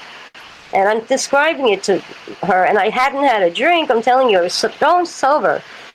I'm just watching. I'm just describing what I'm seeing as I'm seeing it. I couldn't make it up. I mean, I didn't think I was making it up. I have an imagination, but not like that vivid, So I don't know, what I was witnessing, but it certainly could have been a ghost, or it could have been an alien battle. I still think there are some kind of battles happening in the city. There's still those mysterious booms going on. That's still going on. I don't know if it's like the black hole burp or what. Maybe that's what those sounds are. Yeah, hard to say. So what are your theories on why spaces like that, or areas or houses? Why may they be haunted? Is it like someone suggested that maybe there's a ghost doesn't know they've passed on, and like if that's you have an entity in your apartment, maybe that was his apartment, and he thinks you're the intruder, something like that? Or do you think it's a little more wild than that? Do you think that it's again, we've talked about maybe time traveling, we've talked about dimensional slips, we've talked about things like this as well. Do you think it's all over the place, or do you think it's a little more direct than that? Mess if it is. And what happened? Did we do something that caused a time slip, or an eruption, like a time quake, so to speak? Like maybe time traveling can cause time quakes, like that movie with Cheryl Tiegs, was it? That was such a great movie. They used to have time quakes. She came from the future, and she used to pick people out of the airplanes that were going to crash, and she picked the survivor. I don't know if anyone saw that movie. It was really cool. She would like smoke cigarettes, and she would throw them up in the air, and they would disappear because they had this technology. You don't need an ashtray in the future. You just throw your cigarettes up, and they would get zapped out of existence. It was so cool. Anyway, they would. It was, and suddenly they'd like have to like hunker down because there'd be a time quake, because these they would cause paradoxes every time they would take a survivor out of a plane crash. For some reason, I don't know, maybe they didn't know they were missing, but they would need them to future propagate on their planet because they didn't have any more eggs or anything, Yeah, who knows? All kinds of great theories here. Fantastic stuff. We've got to wrap this up. So final thought here while we got you on the phone, Daryl? I think it's something about not knowing you're dead, maybe. Because I know there were some psychics that would pass people over. They would talk about walking them to the light, and talking them through it. And I don't know if they want to go to the light. Apparently, they were respectful. So I don't know. I think there's some possibilities of that, but I don't know. I think it's all possible. I never say never, but I don't know. It's all very interesting, though. I'm sure I'll let you know if as soon as I go, I'll be back to haunt you, and I'll let you know if I have an answer that sounds like a threat, Daryl. That sounds like a threat. It's a promise. No. You're going to be nice, though, right? You're going to be nice. Oh, I'm going to be a pussycat. I won't do anything to your servers or anything like that. I won't troll you. I appreciate it, Daryl. You were the best. Thank you so much for the call. Thanks for the stories. This is what why we get together and talk about these things, because you never know. You never know what's really going on out there. You're the best. We'll talk to you soon. Okay. Good night. Thanks a lot. You too. There you go. There you go. You guys want to be part of the show? We're taking your phone calls talking about ghost stories. 702-957-1037. We do have the third hour coming up, so we do have more time for phone lines if you guys want to have an extended story or spend a little more time on the phone. Unfortunately, like I said, because of the radio time and stuff, sometimes we have to cut people off because of breaks and all this other stuff. So that's just the way it is. So that's why we do the third hour to kind of clear the space for that and continue with some fantastic ghost stories. So that's what's going on tonight. We got this article here. Let's go to this. This is from extremeghosthunting.com. Extreme with an X. XTREME. 14 disturbing signs your house is haunted. There you go. Hey, you says, don't go into the light, Carol Ann. Carol Ann, stay away from the light. Yeah, right. Here we go. 14 disturbing signs, right? Strange sounds. Is one of them. And of course, that's exactly like Daryl was describing. We got knocks on the door, like taps, knocks, clicking, things like this. One of the most common ways that spirits communicate is through the use of sounds, most notably during the middle of the night when the world is at its stillest. Could it be that they know that it will be their best chance of being heard? Or is it because we tend to be more aware and vigilant at the peak of the night? You tell me. Here's more unusual scents. Here's another one that Jay Winch said when he called in earlier regarding sulfur and that smell. But if you're experiencing bizarre odors around your house, it might be something more than the trash. This can be especially true if the smell always tends to happen in a particular area of the home. Some smells coming from a ghost might have strong ties to the smells associated to them when they were amongst the living. This smell could range from specific colognes to a distinct flavor cigar. The smell of smoke and sulfur also have been associated with hauntings throughout the years. So I've actually heard that before. People have said that when a spirit comes around, that they'll smell the perfume that they used to wear, or the particular powder, or right. There's like a smell that was associated with the individual, and when they do come back, one of the first things that happens is you start to catch the scent of them, even in a place where they've never been, right? So yeah, I don't know. Still taking your theories on this, guys. What do you think about ghosts and hauntings, and why are houses themselves part of that the oldest haunted trope of all time? And what's going on with this? So again, 702-957-1037, troubledminds.org. Click the Discord link if you have a story or a theory. I'd love to hear from you. And we're going to keep on trucking. I got some more stuff here. There you go. Robert says, don't go into the light. It's a trick. Well, is it? I think that's the question, right? Those are the theories. All right, there's some more here. 17 reasons your house may be haunted. Let's go right back to this. Slamming doors. Another frequently noted phenomena for ghost encounters are the infamous slamming of doors. You might notice that doors around your home are being forcefully closed when there is no one around or wind in the area. A number of haunting cases document people claiming to have have a specific door in their home that continues to slam closed despite their several attempts to keep it open. More. Electrical problems. I've heard this one before. One of the most signature occurrences that we see in horror movies about haunted houses is electrical problems. Everything from the flickering of lights to static white noise from TVs. Carol Ann, stay away from the light. Or random electronic devices suddenly turning on. Despite the fact that movies aren't always the most trustworthy representations of paranormal activity, they are pretty spot on with the way this type of sign from spirits is portrayed. Here's more. Sudden temperature changes. Experts believe that ghosts operate at different temperature levels than the living do.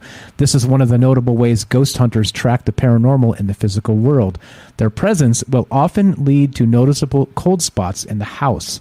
Ghosts will absorb the heat around them to strengthen their energy. This is why the temperature in parts of the house will appear to drop when ghosts are around. Just burning through some ideas here, and what happens when your house is haunted. The name of this article again is 14 Disturbing Signs Your House is Haunted. Matt says, I have slamming doors in my house. All right, well, better you than me, my friend. Definitely. Here's another one. Strange animal behavior. Animals have unique abilities when it comes to the paranormal. They are known for having higher sensitivity and are capable of detecting levels of energy humans typically cannot. Pets will growl, hiss, bark, screech, or even refuse to remain in a particular area of the house for no reason. This can all begin to happen unexpectedly and without any underlying cause. Weirdness. Yeah, right. What else? We did temperature changes, recurring stains. Here you go. I think this is probably going to be the most obvious. Apparitions. Most paranormal enthusiasts have had encounters with very mysterious beings known as shadow people. Shadow people are large, ominous, dark shadows that form the shape of a human silhouette. What is even more strange about them is that you only tend to see them through your peripheral, because once you turn to look, they disappear. And I'll admit, that happens to me from time to time. I see something out of my corner and I look, and is it my brain playing tricks on me? You tell me. You tell me. All right, minute or two left here. We're going to just go through a couple more of these. Missing possessions. Sometimes ghosts will taunt subjects, temporarily revealing themselves for moments at a time. This often leads to confusion for the person they are trying to make contact with. Ghosts will often make small personal items disappear and reappear in random places of the house. This is especially apparent to those who living alone, knowing there is no possible way objects could move on their own. Here's another one. Odd behavior from kids. Kids are the true embodiment of innocence and purity, the article says. Their minds are easily influenced by the environment around them. This is one of the reasons why kids are believed to be more sensitive to the paranormal. Their open-mindedness makes them an easy subject for the paranormal to bear their presence around. And, of course, being touched, depressed moods, phantomania. Lots of stuff here. We can go through more of this as we go, because we've got more troubled minds on the way. And this is the deal, right? This is what we do. This is sort of a, we're not talking about politics, or we're not talking about any of the rest of this garbage that people are always talking about on this show. We don't do that stuff. We do other stuff. We do, again, aliens, conspiracy, the paranormal, and we get together and talk with our friends, which, of course, is you. If you're out there listening, we'd love to hear your ghost stories. We're going to continue doing this in the third hour of Troubled Minds. If you're listening to this show right now on the Fringe FM, stay tuned, though, for Joe Roop Lighting the Void, coming up at 9 p.m. Pacific. That's midnight Eastern. And what we'll keep doing is doing a third hour of Troubled Minds on every other platform. If you're listening on the podcast feed or DLive, YouTube, Rockfin, or Twitter, we got a third hour coming up. We're still taking your calls and your ghost stories and your theories. Why do you think ghosts haunt houses? What's going on with that? And of course, if you have stories regarding what's happening, or do you want to talk about a particular house, like the White House or the Winchester Mystery House, we're still doing it. So as we finish up right now, be sure, be strong, be true. Thank you for listening. From our Troubled Minds to yours, have a great night. We'll be back tomorrow at 7 p.m. Pacific. Have a great night. Third hour coming up. Don't go anywhere, guys.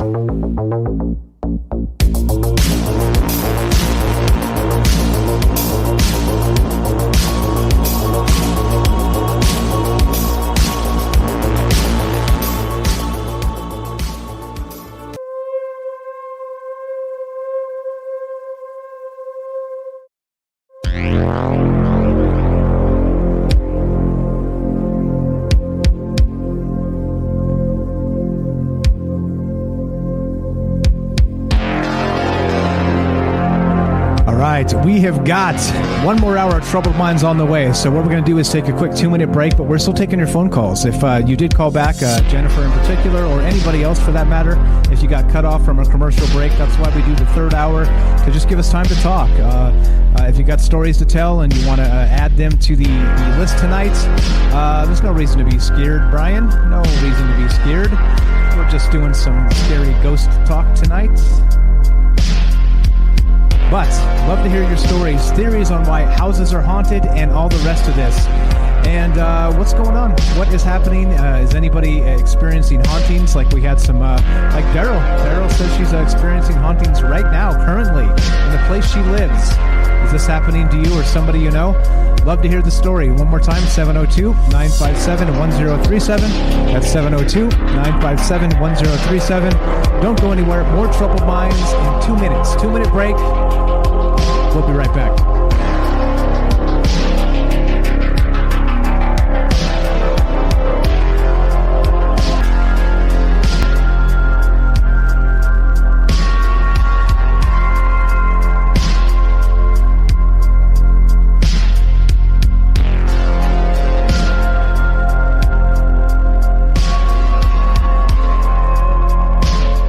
Welcome back to Troubled Minds. I'm your host, Michael Strange, and tonight we're talking about haunted houses. And of course, as part of the October and Halloween theme, as the veil thins, as the weather becomes cool, and as the hauntings spike, the ghost stories are upon us, and that's what we're looking for. If you've ever had an experience, I sound like the guys from Ghostbusters, right? We want to believe you, right? You guys remember the Ghostbusters? There's a commercial. We're taking those stories tonight. Again, if you've never seen a ghost, how about this too? Let's open it up to do you believe ghosts exist? Always, that's part of the questions and the way this goes is that if you do or you don't, there's probably some good reasons that you have to believe these things. And to me, if you want my take, I'll give you my take. I think it's very likely. I think, and not just because I think in terms of ghosts and definitions, I think we're sloppy as people, right? Because there are lots of things that happen. We talk about maybe time travel possibilities with maybe dimensional type stuff. We've talked about that in regards to Bigfoot and many other things, aliens, you name it. And it seems to me that as humans, we're kind of sloppy labeling things. And so we like to maybe label them based on something, right? Based on like previous stories or other things. But I think that's why. I think it's likely there's too many stories to discount them as all pure superstition. And that's what's going on. So we got a phone call we're going to take from Ronald here in just a moment. And we got Tam Bam on Discord. We're going to go to her in just a sec. Hang tight, Tam. We'll be right with you. We're going to go to Ronald real quick. He beat you by a punch here, and we'll get right with you. All right, so we are taking your phone calls. You want to be part of the show, 702-957-1037, troubledminds.org. Click the Discord link, and we'll put you on the show. And simple as that. Let's go to Ronald in Tennessee. Well, welcome to the show, my friend. How are you tonight? Hey, good show, Mike. Love it. Thanks, man. Appreciate it. Yeah, I was wondering. I live in a farmhouse was probably built around the turn of the century in Tennessee, and like for instance, it's got stonework. The front porch, big front porch. It was made by former slaves. Now the guys who built it, when they were slaves, they were babies, and they were old men when they built the porch. But my former roommate, who unfortunately passed away last April, me and him, we both play guitar, and he had strung up a guitar one day. We're sitting in the den. He had strung up an acoustic guitar, and he was, messing around with it, trying to see what it sounded like. And being acoustic, the sound holes in the front, so he couldn't really hear it because they project sound out. He couldn't really hear it good. So he asked me. He said, Ronald, I want you to play this guitar so I can hear it, see what it sounds like with the new strings on it. I said, well, okay, no problem. So I got it, and I started playing it, and I was just doing kind of a reggae feel, kind of an original thing, just messing around.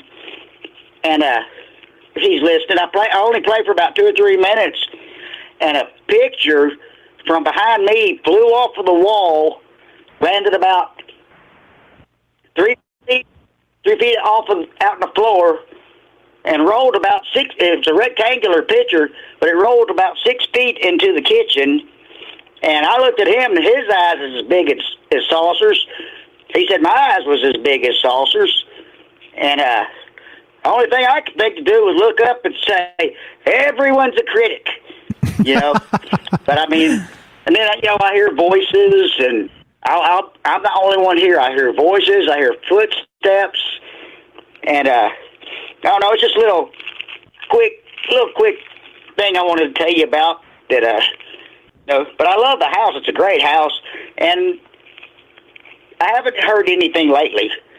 But I don't know. I just wanted to throw that in there to, I thought it was a pretty neat little story. Yeah, it definitely fits. I'm not scared of the ghost anyway, Yeah, you don't seem like the type that would be.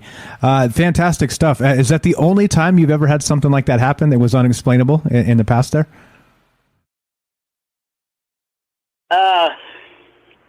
Well, I was kind of about half asleep one night and laying in the bed, and I heard somebody fart, and it wasn't me.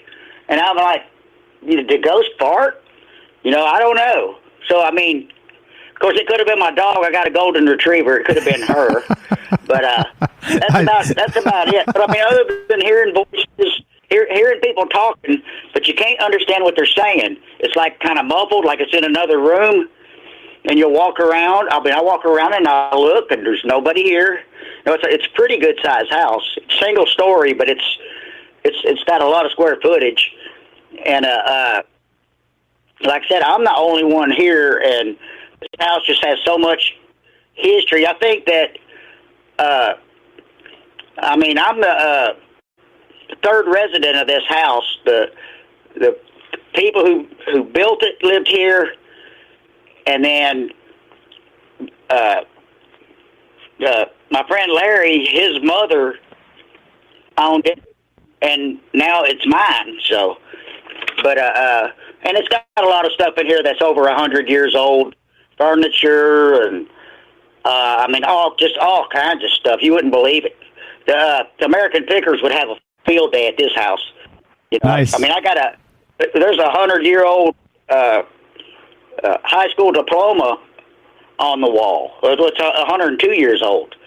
And I don't know who the lady is that's on it, but, it's just, there's just so much history in this house, I believe is what it is. It's just residual energy or something, I guess. I don't know. Which, I mean, I don't discount ghosts. I mean, I'm sure, after this life, it's not just nothingness. There's something there. We just... no one gets to come back and tell us, I don't guess. But, I don't know. I just wanted to throw that in there.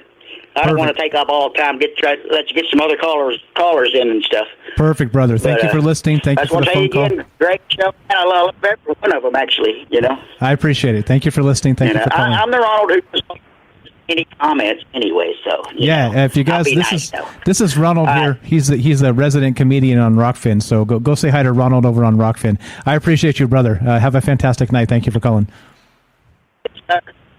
Yes, sir. Thank you. Thanks a lot. There you go. Simple as that. You guys want to be part of the show, 702-957-1037. And there you go. That's the deal, right? What's up, Stream Jesus? If you're really into using the term right wing in 2021, I think probably you need to find another show. So adios. Won't miss you.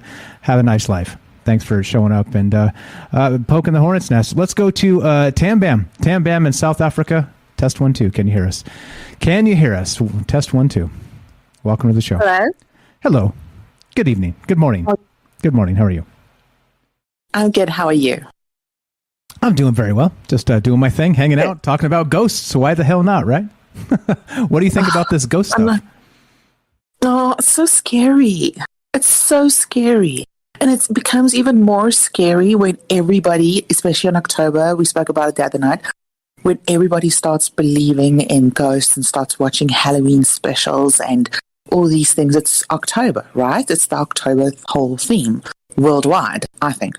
And the veil gets thinner, so you're starting to feel more weird about empty space, And you can't rationalize it. How do you rationalize fresh air, but it's freaking you out? Right? Yeah, well, that's a good point, and I think that's part of the conversation here. Is that some people see some things, and it's like, is it your brain messing with you? And some people, there's that whole I know what I saw, that was real, right? Whatever it was real, and there's people that stick to that. And so, how do you rationalize it? That's a good question. Exactly. Like Daryl's story. Oh my gosh, I'm dying for her because. It's petrifying that the thing that you can't see is trying to kill you. Like that's when I quit. I quit life. I quit the will to live. I don't know. What do you do? I would call an exorcist. That's what I would do. That's what I would do. Maybe before that, maybe ask nicely. I don't know. I've never had that problem. Thank goodness. Knock on wood. The weird rituals. By the way, I am broadcasting from a circle of salt below my feet. So just to let you know. Are you for real? I'm kidding, of course. I'm just kidding. Because I thought, I'm missing out. What am I doing wrong here? No, Get salt. Yeah, right. No, I'm just kidding. But okay, so I don't know. What are your theories then? Like, so why in particular haunted houses? Like that's again the oldest haunting trope since the dawn of time, right? Places have been haunted. What's going on with this? What are your ideas and your theories there? Personally, I think it's according to deep attachment. So if you've got a piece of land, you've worked your whole life to earn this piece of land, or it's passed down through family history. You've got a deep impact and a deep attachment to this piece of land. You're kind of going to stick through it, so the future people after you die is not going to mess it up, or whatever the case is. I don't know what ghosts think about, but there's always some kind of deep attachment to an object, thing, person, whatever the case is. Or else, why would you want to stick around? Like, for real, like this place is hell. It's prison. So why do you want to stick around on Earth when you can just be free and go wherever the hell you want? So there has to be some correlation of a heart connection or some kind of depth to the situation, object, land, whatever, that keeps you around. I mean, that's my theory. Yeah, the whole like maybe, I mean, it's got to be terrifying, right? So like, let's say you've passed on, and whatever it is, the trope is you go into the light, right? But Robert says in the Rockfin chat, it's a trap. Don't go into the light. Well, what about that moment of indecision? What if you do the wrong thing? How long does the light stay open? Right? Is it a day, a week? Well, a month? yeah. Right. Like, you also got to look at the religious side of things, and it's also got to do. If you believe in Christianity, that's where you go. Or if you believe in whatever, that's where you go. Because really, it's your reality. It's your existence. It's your spirit. It's your whatever. So whatever you believe in, I do really believe that where you go where you think you're going to go. So I prefer to go to heaven and, do my thing and live happily in wonderful rainbows and light. So that's my chosen choice of eternity, but everyone has their own chosen choice. So I think it's you've free will, man. Free will. Amen to that. And individuality and believe in good things, and hopefully good things will come to you. Hello? I love it. So have you ever experienced any sort of haunting in your time? Have had something like maybe Daryl described, or know somebody that happened to? I know you told us that fantastic story last time you called in about the entities and the elites and the ritual stuff, but that's pretty scary. But anything else like that happened? And you can revisit that story if you want. I think it fits in perfectly here as well. Hello. Are you there? I guess not. Yeah. All right. So, sorry, Tam, we lost you. Just hop back in and we'll put you on the show. 702-957-1037. Going to put the phone number up, taking phone calls and taking your ideas. Again, like I said, we're going to start easy on the Halloween, the March to Halloween. We're going to start with we did like last week, our Ghost Reel. Super easy, right? Super basic and simple. We're going to get scarier. We're going to get more in-depth, deeper into this as we go through the month. So that's what's on my mind tonight. We're talking about haunted houses. And have you ever experienced a haunted house? And if not, do you believe ghosts are real or not? And if you don't, why do you believe people believe in haunted houses, et cetera, so on, right? Always open to all the ideas, and that's what we're doing here. So let's get Tam back on. Sorry about that, Tam. We lost you. Welcome back to the show. Can you hear me? Test 1 2. Testing, Tam Bam. Hello. I'll make a scary face on the stream.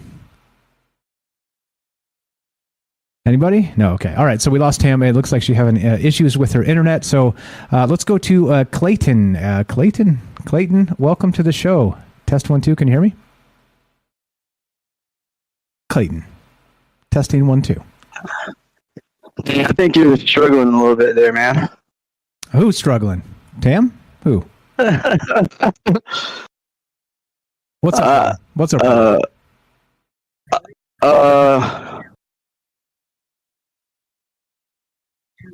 Hello. Yo, can you hear me? Loud and clear. All right. What's up, man? Just hanging out, talking about ghosts, man. What's on your mind? I got feedback. Okay. Pause the Rockfin stream. That'll. I couldn't find it. I thought it was you trying to pull her back in and back and forth because I'm seeing that we're both on air now, all three of us. All three of us are. So yeah, yes, we are. Nice. Yes, we are. So we'll. Cool. So let's. So this is Clayton. This is Tam. Let's play nice. Hello. You want to finish? Absolutely. Right on. You want to finish your story, Tam? Get it right. Tam bam. Get it right. All right. It's all yours. All right, Tam. So let's go back. Do you have any haunting stories you want to tell us about? Anything that's happened in your particular life or circle? Okay, I've told a few over the past year, but I do have little other ones. So one time a ghost grabbed my ankle and my body ran cold. So before we moved to the house we're living in now, we were house shopping. This was years ago. And we went to this beautiful home, but it's in an old area. So it's like, I don't know, it's like weird. You know, you drive into this area and you feel that it's old, right? It's like so much history. And we walked into this beautiful refurbed house, but it still had that giant fireplace, that one that's like the size of you, as tall as you are. And we were looking around the house, and I felt this thing grab my ankle, but ever so gently, and my body ran cold. And I said to my husband, you get the kid, you get the dog, leave the fuck out of here. I'm not moving. And you moved. That's right. That was my rule of thumb. I will not live in a house that is...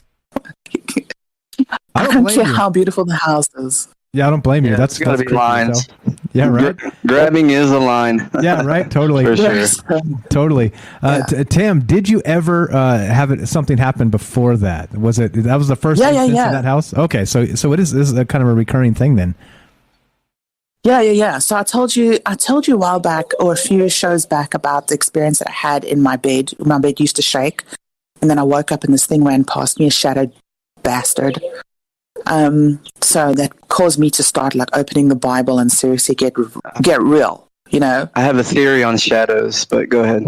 Okay, we'll get to that. But in my house as it is now, I always catch myself looking. You know, you catch that little shadow fucker and you turn your head and it's God. And I'm thinking, you know, I just can't deal with this shit tonight. You know, I've just had a day.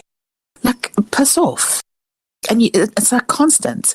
And then I had my dog, my beautiful baby girl, Sasha, who died a few years ago. I see her running from the kitchen to the dining room. Like always. I see her running. Little shit. She runs back and forth. I don't know what she's finding, but she's very happy, so she doesn't threaten me at all. And then 2 days ago, my kid, we were doing something and he turned to do something, and then he looked at me and he goes, Mom. And he turned and he ran to the dining room to look around the wall because he got such a fright. I said, what's going on? And he said, cliffhanger. What's going on? And he said Tam disconnected. All right. Nice. There she is. There she is. Here we go. Let's get her back. Yeah, it's fine. Holy smokes, man. Oh, man. Hey, more after the commercial. Tam, why don't you call? Like, you might want, I was just thinking they got a number to call too. yeah, it's the internet, I think. Tam, welcome back. You left us with the perfect cliffhanger that the son said. Right? Your son said, Mom, and then what do you say? Is that what you heard too? Yes, right up to that moment. Yeah. Yep. Okay, so he said, Mom, and then he ran around to walk. Oh, I got it again. Internet, Tam Bam's in South Africa, so the internet, when the weather's weird, yeah. Hey guys, I'm cool with dealing with it because I want to hear it. Okay, yeah, for sure. All right, let's get Tam back. Let's get Tam back. All right, Tam, you're back. Nope. Here we go. Discord is like that. Tam, welcome back. Can you hear us? Test 1 2. Apparently, I'm not supposed to tell the story. Right, exactly. There's a conspiracy afoot. All right, so same spot. Your son said, Mom, what happened? He said, Mom, I just saw a skinny gray leg walk across around the wall by the dining room. Oh. This kid went white, and he's not scared of anything. My child is 11, but he's like 5'6" at age of 11, so he's not scared of much. He's built like a freaking brick wall, right? And he went cold, and he started sweating, and he couldn't sleep. There's one thing messing with me, but there's another thing messing with my kid. I don't care what you are. I will find you in whatever bandwidth you are living in, and I will exercise your ass. Okay. I have a 17-year-old, so I feel you. All right. Yeah. Holy smokes! But it was just a leg, just a gray leg, not a whole full body apparition. Well, that's the part he saw. He saw the skinny gray leg just walk past.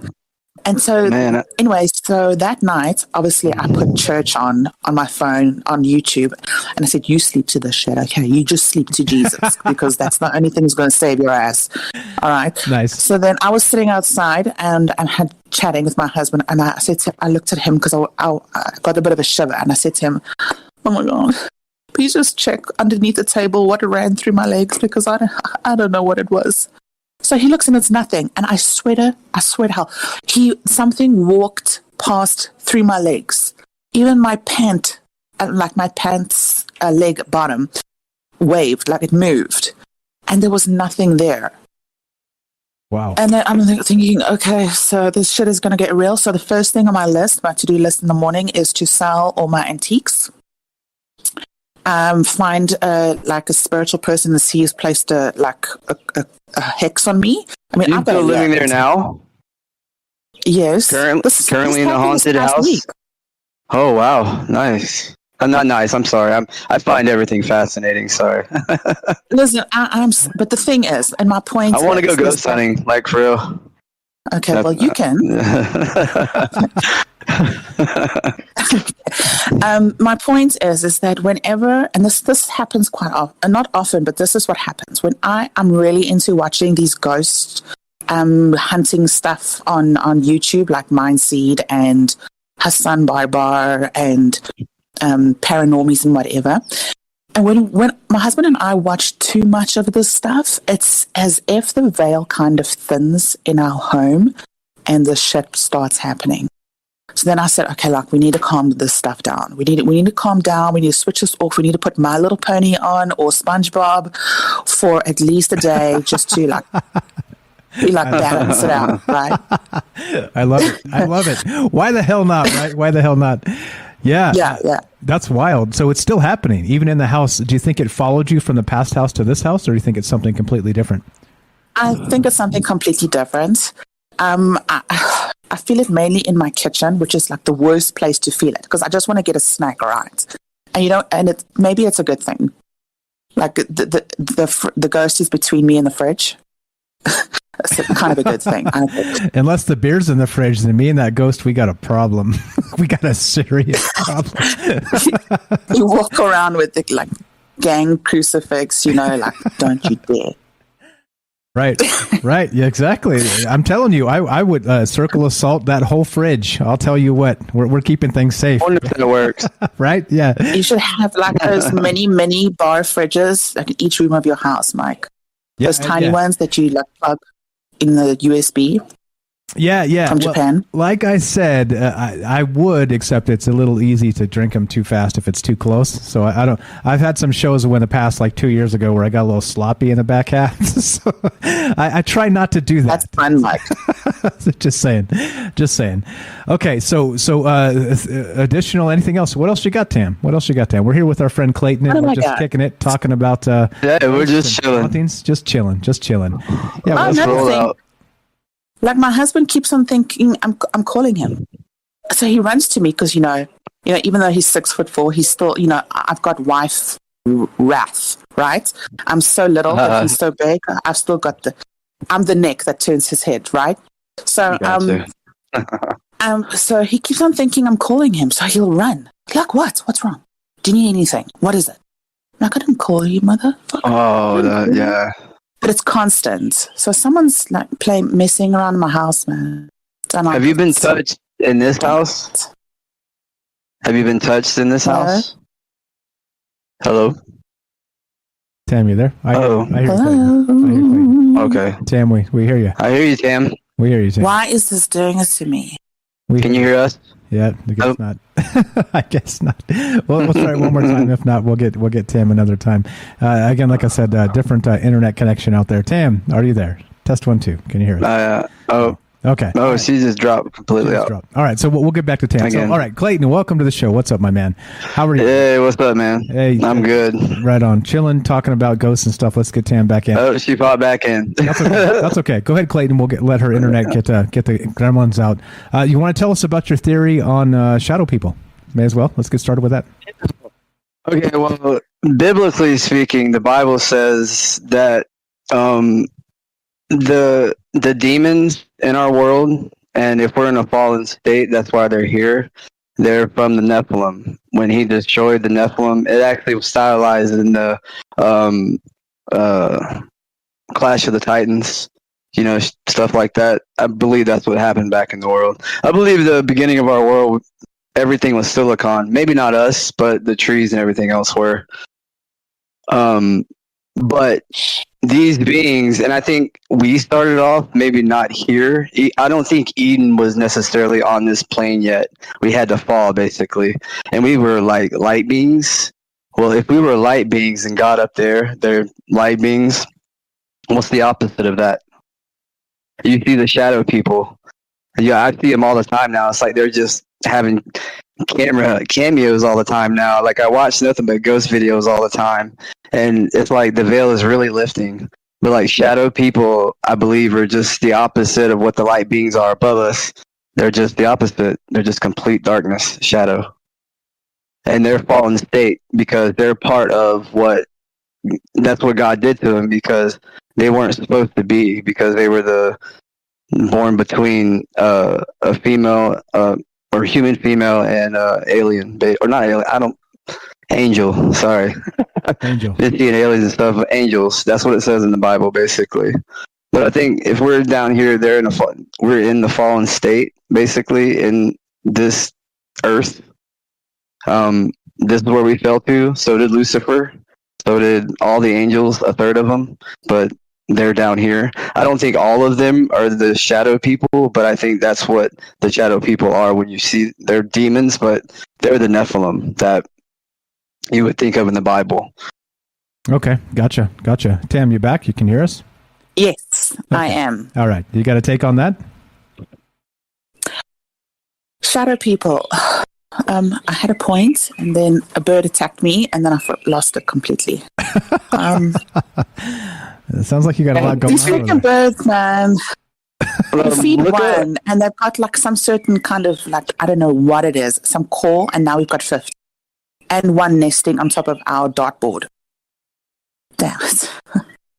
Go look up Zen Garcia's work if you want some more detailed, just look up some of his stuff. He really gets into, and it's not biblical Christian. It's really interesting stuff. It's worth looking into. Thought on that, Tam? I don't want to cut you off. Can you hear us? I lose it again. Yeah. I'm waiting to see. Oh, nope. Yep, lost her again. All right. So Clayton, we'll get her back in a sec here. Have you ever actually experienced shadow people or any sort of haunting in your life, or is it kind of like me? Like I haven't. Like I said, maybe I'll see something out of the corner of my eye. I think probably everybody gets that, right? Where you look, you're like, "What the hell was that?" Anything there. Kind of that shadow person thing. So, but I mean, beyond that, is there anything that maybe has happened to you, or even absolutely. That? Okay, all right, tell us. Absolutely. Not shadow peoples. Oh, damn. That's okay. Yeah. Go ahead. Tell us. Okay. I haven't seen shadow people, but okay, I'm 42 now. It was when I was 19 in college. I went to about an hour and a half away from where I live. I was playing baseball, but I was kind of late getting there, so we couldn't find many places, and it's a really small town. So there was two other of us that it was a bed and breakfast. a really old bed and breakfast, so you can imagine how spooky it was. I mean, just imagine an old bed and breakfast and the walls, like the paint's coming off of it. I mean, I'm not trying to make it, well, yeah, I want to kind of make it dramatic, but it was kind of weird. Anyway, so, but there was only like 5 rooms on each side, and there was 3 of us, so we kind of spaced out. There was like this real big dude from Alabama. He was our catcher. He was like 6'4", and like, because we had to go upstairs, and she told us to never ever go down to the bottom and go in to the side, because you had to come down and go down. And every time our door would lock at the bottom, but we had to go upstairs and come in and through the hallway. We each had 2 rooms ourselves, and I was in the middle. And we had another dude that was down, and it was around midnight, and I knew he was asleep because he did that a lot. But I'm sitting there and I'm doing homework, and the door, one of my doors was right by my bed, and the other door was in the living room, because, think of a hotel with rooms connecting. So we had 2 rooms. Anyway, but the one door was right there. So I'm sitting there, and I'm not listening to music or anything, and I hear somebody just stepping down the hallway, and it stops right there at my door. Mm-mm. And I pick my head up, and I'm like, I don't say anything, because I just wait, and they just started walking. They just walked back. So I thought it was him. I thought he was gonna say something, and he just whatever. So about 2 minutes later, bam, bam, bam, bam, on my other door. I'm like, oh shit! So I run into the other, which was basically my living room, and I open the door. This big motherfucker's in my face, and I'm sorry, I don't mean to cuss. You're good. I was in the military. You're good. Okay. There's a shotgun in my face. I'm like, whoa, what the fuck? And he had another gun in his hand, and it was like a long rifle, or it was like a 247 or something like that. I don't remember, but he had a shotgun, and he's like, did you hear that? I'm like, yeah, I thought it was you. He was like, no, that wasn't fucking me. What the fuck was that? And you got to remember, this dude was like from Alabama, down home. I don't think they really believe that. Like, yeah, I think he had like a real kind of wealthy family, down home, stuff like that. So that he never thought of shit like that. Like, I'm serious. This dude was treated. I was like, wasn't it? I can't remember the people's names now. That was like, what, 20 years ago plus? But no, it wasn't him. So he gave me the other gun. I was like, fuck it. We started going clearing rooms. And I wasn't even in the military yet. And we just went through every room in the house. We just let him sleep. And we went through every room. Nobody there. He was still freaking out the whole time. And I'm like, I'm laughing, dude. Because I find, even then, that young, I just find things just funny. I try to live life like that. Yeah. But I was trying to keep him calm too, but because I found it fascinating. I was like, no shit, that just happened. So we actually go downstairs and we go outside. We come back around and we go to the door that she said would always be locked. We shouldn't go there because, I was 19. I was like thinking ghosts, but maybe intruder, so I wasn't awake then or anything like that. And yes, I think because I was a Christian then and still and stuff that's another story. But I didn't know anything really. But so we went down to that door and I went to open it. And as soon as I go to open it and push it, something snatches it out of my hand and then shuts it on me. And I said, nope. He yelled. He said, no, be there, ran because he could see it happen. And we just took off. And then 3 days later, we were in a house. We found a house and we got out of there. Yeah, good choice. Holy shit. Disembodied footsteps, another classic ghost trope. That's terrifying. That would scare the piss out of me for sure. You catch that story, Tim? Yeah. Yes, I did. No, awesome. no thanks. No thanks. Totally. That's not the only thing I've had happen, but there's a few other little things like Tam said too. In this house I'm currently in, so Yeah. So do you think then it is spirits of people? Or do you think it's something else? Like a part of the show is clearly ghosts have like a historical term. Do you think that there's maybe some other phenomenon happening here that's maybe not like we suggest ghosts are? You think there's something else going on? Yes, I kind of. Oh, you were asking me? Whoever. Go ahead. Either way, go ahead, Tim. Since you're on with us now, go ahead. Well, and I'm a girl, so I'll go first. Thank you. True that. I love your accent. Just by the way, I have to tell you. If you just think it is a history of ghosts or people who died, then you're in denial. You can't just think like that. You cannot think that there is. Agree. We've discussed frequency and vibration and bandwidth. We only see a certain amount of the bandwidth, frequency, whatever. You can only go to a certain vibration, either low or high. So you can only see so much as a human. And you think in terms of interdimensional beings. So exactly. So it can be anything from third to 12th dimension or whatever the case is. There is just too much out there. And if people think that it's just a ghost, we just have ghosts, angels and demons. No. It doesn't work like that. You've got to think a little bit more out the box. You've got to think bigger than that. There's things that we can't comprehend. And besides, how would we ever know unless we go to that physical or another plane of existence or another dimension, and we ask other beings if there's other things out there? Unless you physically or personally interact with these things, then you'll only really ever know, right? So how would we really know in any case? Yeah, and which is what the conversation ends up being about, right? Like, who knows? Who knows what's going on here? Lots of theories, lots of things to consider. Your thought on that, Clayton?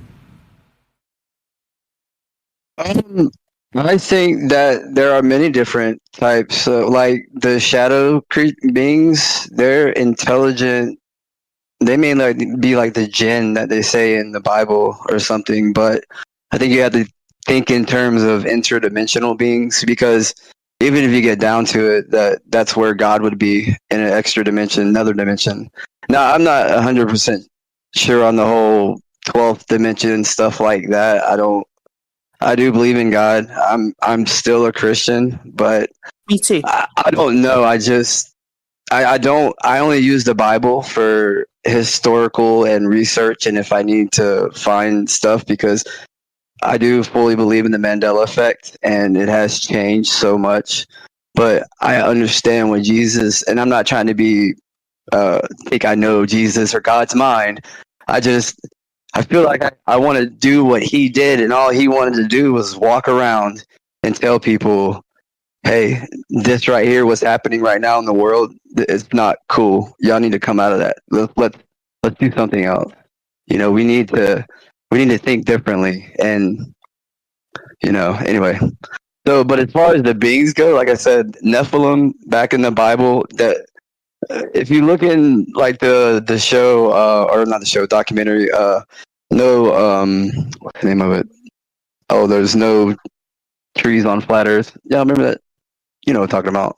I've never seen. Damn it, I can't think of it right now. Trees on flat earth. There's no. Oh, I'm sorry. No. I'm sorry. There's no forest on flat earth. But there's one thing everybody has to watch. You have to watch The Lost History of Flat Earth. You have to all watch Lost History of Flat Earth, and we have a talk about it. Because I'm telling you, everybody must watch that. It's 6 hours, but you have to watch it. Oh, it will open your eyes. It will open your eyes to so many things, and it's not bullshit. I'm telling you, when I talk to people, I will not bullshit you. I will never lie to you. I believe God has led me to this information and stuff, so I just like to pass. I was a teacher too, and a history major. So anyway, sorry. Go ahead. Damn, you have something. That's way off topic, but you should give us the link so we can check it out, because that would be cool. Yeah. Oh yeah, I was trying to find it right now. Yeah. Did you see the link that I just put in there? No, I was on the phone. We're okay. I put one called the Skull Experiment. It's pretty interesting. it's about what we're talking about tonight, really. Whatever you take from it, there's a lot to it, and there are videos where they had documentaries. I don't know if they've took real videos, but you'll just have to look.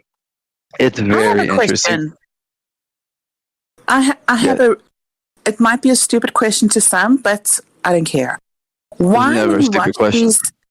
Well, think I'm after sorry. I ask this one. So, you know, when you watch these ghost hunting programs, and then they show you like they captured this footage. Why does a ghost look around the corner? Why doesn't he just put his head right through the wall? Why do they always have to catch him looking around? Because they're not allowed to mess with us yet. But it's not messing with us when they can just, you know, walk through some walk through matter, and some look around the corner like to check if you're there, or some, you know, look through your cupboard that's ajar, or through your door or whatever. Why? Like, walk right through, or like, don't be stupid. I just think they're interested, and if you take biblically, things that is happening right now, war in heaven, stuff like that, they're not allowed to mess with us, I think, yet. So they just they peek around the corner. They're allowed to mess with us, make a little bit. You know, I think beings are always around us, like demons, like energy sucking off of us and stuff, with creatures like that. I think all that stuff, man, because I've had thoughts pop in my head that's just I would have never thought things like that, and it's just I don't know. Maybe I'm just weird. Yeah, so I have a theory on that. So whenever you're on a lower vibration in your life, so maybe you're a little bit depressed or have anxiety or something's going on, right? If you're in a lower vibration, you're more susceptible to negative energy. That's why I try and keep myself in a higher vibration as much as possible. So when you meet me, I mean, as you hear me on the phone, that's me. I come with humor and laughter and joy and whatever. That's just me. So I always try to keep myself in a higher vibration. But because I watch these ghost stories and it makes me anxious, and I start thinking about what would I do if I ever saw this, and it terrifies me, I immediately go into a lower vibration, so the veil becomes a little bit thinner. So my point is, this is just my opinion and research, keep yourself always in a higher vibration. Absolutely. I've learned that too. Always stay positive. That's what I've been trying to do lately. So, I mean, I've had a lot happen in my life, so I feel you. I really do. Cool. I get what you're saying. Yeah, definitely good stuff. But it's all connected. Everything is connected, and yet at the same time, everything's a lie in this world, basically. Yeah, we know that's really why we have the show. And yeah, right. Totally. Here's my cynical take, and Jennifer's actually on the same page as me, but here's my cynical take on why things peek around the corner on TV, spirits or whatever, and don't just come through the wall. Yeah. Because they're faking it. Because they're faking it. That's why. That's why. It's TV after all. That's my cynical take. Here's what I really think. And we're going to do a show on this with James of Salcedo Paranormal. Check out his podcast. It's down in the links down in the description below. So James and I are going to do a show regarding thresholds. And this is what Jennifer says in the chat. Let's see. Some beings are interested in thresholds, windows, doors, street crossings, etc. Those might that operated doors or windows also may not be ghosts. And so we're gonna do a whole show on that, where it's talking about for whatever reason the monster under the bed, right, or the monster in the closet, or. I love this shit. I could listen and watch this shit all day. Trust me. Bring it on. Let's go. Yeah, we're definitely gonna do that this month. We're scheduled actually next Thursday. James and I are going to do that show on next Thursday and a week from tomorrow, and it's going to be thresholds. It will be that portals, as it were. Why ghosts pay particular attention to maybe actual doorways and houses and things like this. And we'll get into some other stuff, of course. But so that's coming. But let's. We got and we're taking phone calls, guys. If you want to be part of the show, we're here with Tam Bam and Clayton. Where are you from, Clayton? By the way, just a state. You don't have to tell us. Just a. No, I live in Florida. Okay, Clayton, just outside of Tallahassee. Clayton in Florida, and we got Tam Bam in South Africa, and we're just hanging out talking about ghosts and why hauntings happen and why houses and all the rest of this stuff. So if you guys want to be part of the conversation, 702-957-1037, click the Discord link at troubledminds.org. Clayton just did it. He just joined the Discord, and then he just jumped he's on the show. It was a simple process, was it not, Clayton? Yeah, absolutely. Yeah. Very simple. Luckily, I've used Discord a lot now, but at first when I started using Discord, I was so lost. Yeah. And I only just started using it not too long ago. Yeah. Like I said, I'm 42, so I mean, I'm good with technology, but I don't think tech likes me either. So there's a ghost. There's I'm messing with Ghost in the Machine, right? Oh, I got something else I can tell y'all. Okay, real quick. A couple of things in my house that real weird that has happened. One day I was sitting in here like I am right now in my bed, and I have back issues and stuff. I was in the military too, but whatever. So I'm basically just because I just chill a lot. So I was sitting here, and my son was in his room, which I knew he had his headphones on, and the door was shut. And my little puppy was right here. She's like a year old, but she's a little small, almost looks like the Taco Bell dog, a little bigger. But I was sitting in here and I heard someone call her name, and so did she. And I knew it didn't sound like my son. It sounded like a female, and it wouldn't have been my mom because she was all the way in the far side of the house. She hardly ever came over here, and I watched my dog go through because I leave my door open so I can see out there so they can get out, and I watched her go in there, look down the kitchen, and kind of go sit over there where she sits when she kind of just waits, like she was confused, like what just called me, and I'm like, and I heard it too, and I'm just like, what just called my dog? What?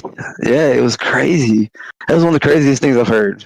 And I know I'm not crazy because I know my dog heard it because she tried to go towards it, and it was crazy. That's creepy, and yeah, that's the thing too. Dogs detecting spirits and whatnot. So we're getting down to the end here.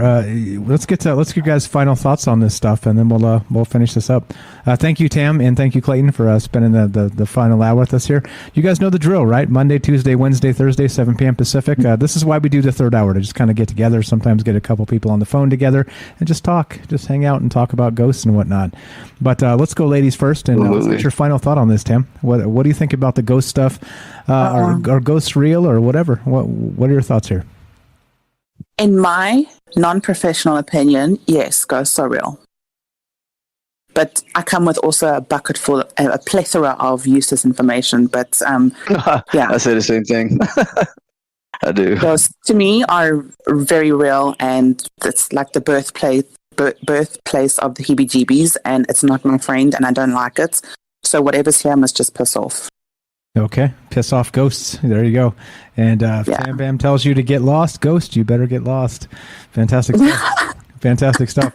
I'm the same. I'm gonna ask nicely. Hey, my beer is in that fridge. You need to get out the way, please. please, pretty please first. And bring it to me. Exactly. Yeah.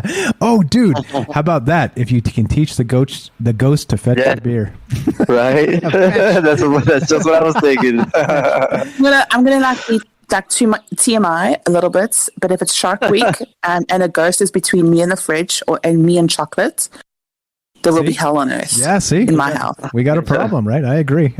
Oh, I got one more thing I have to tell y'all, that just because you reminded me when you said it, I feel like I have a trickster in the house too, or maybe that's it. Because there's a thing that I do with my peanut butter that I give to the dogs, but I cut it's a plastic bowl. I cut it in half, and I use those, and I put peanut butter on it to get to my dogs. I know it sounds silly, but wait.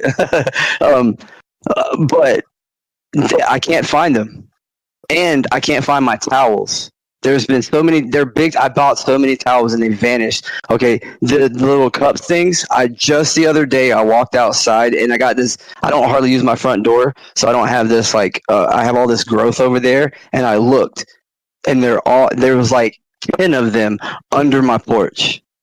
What the hell?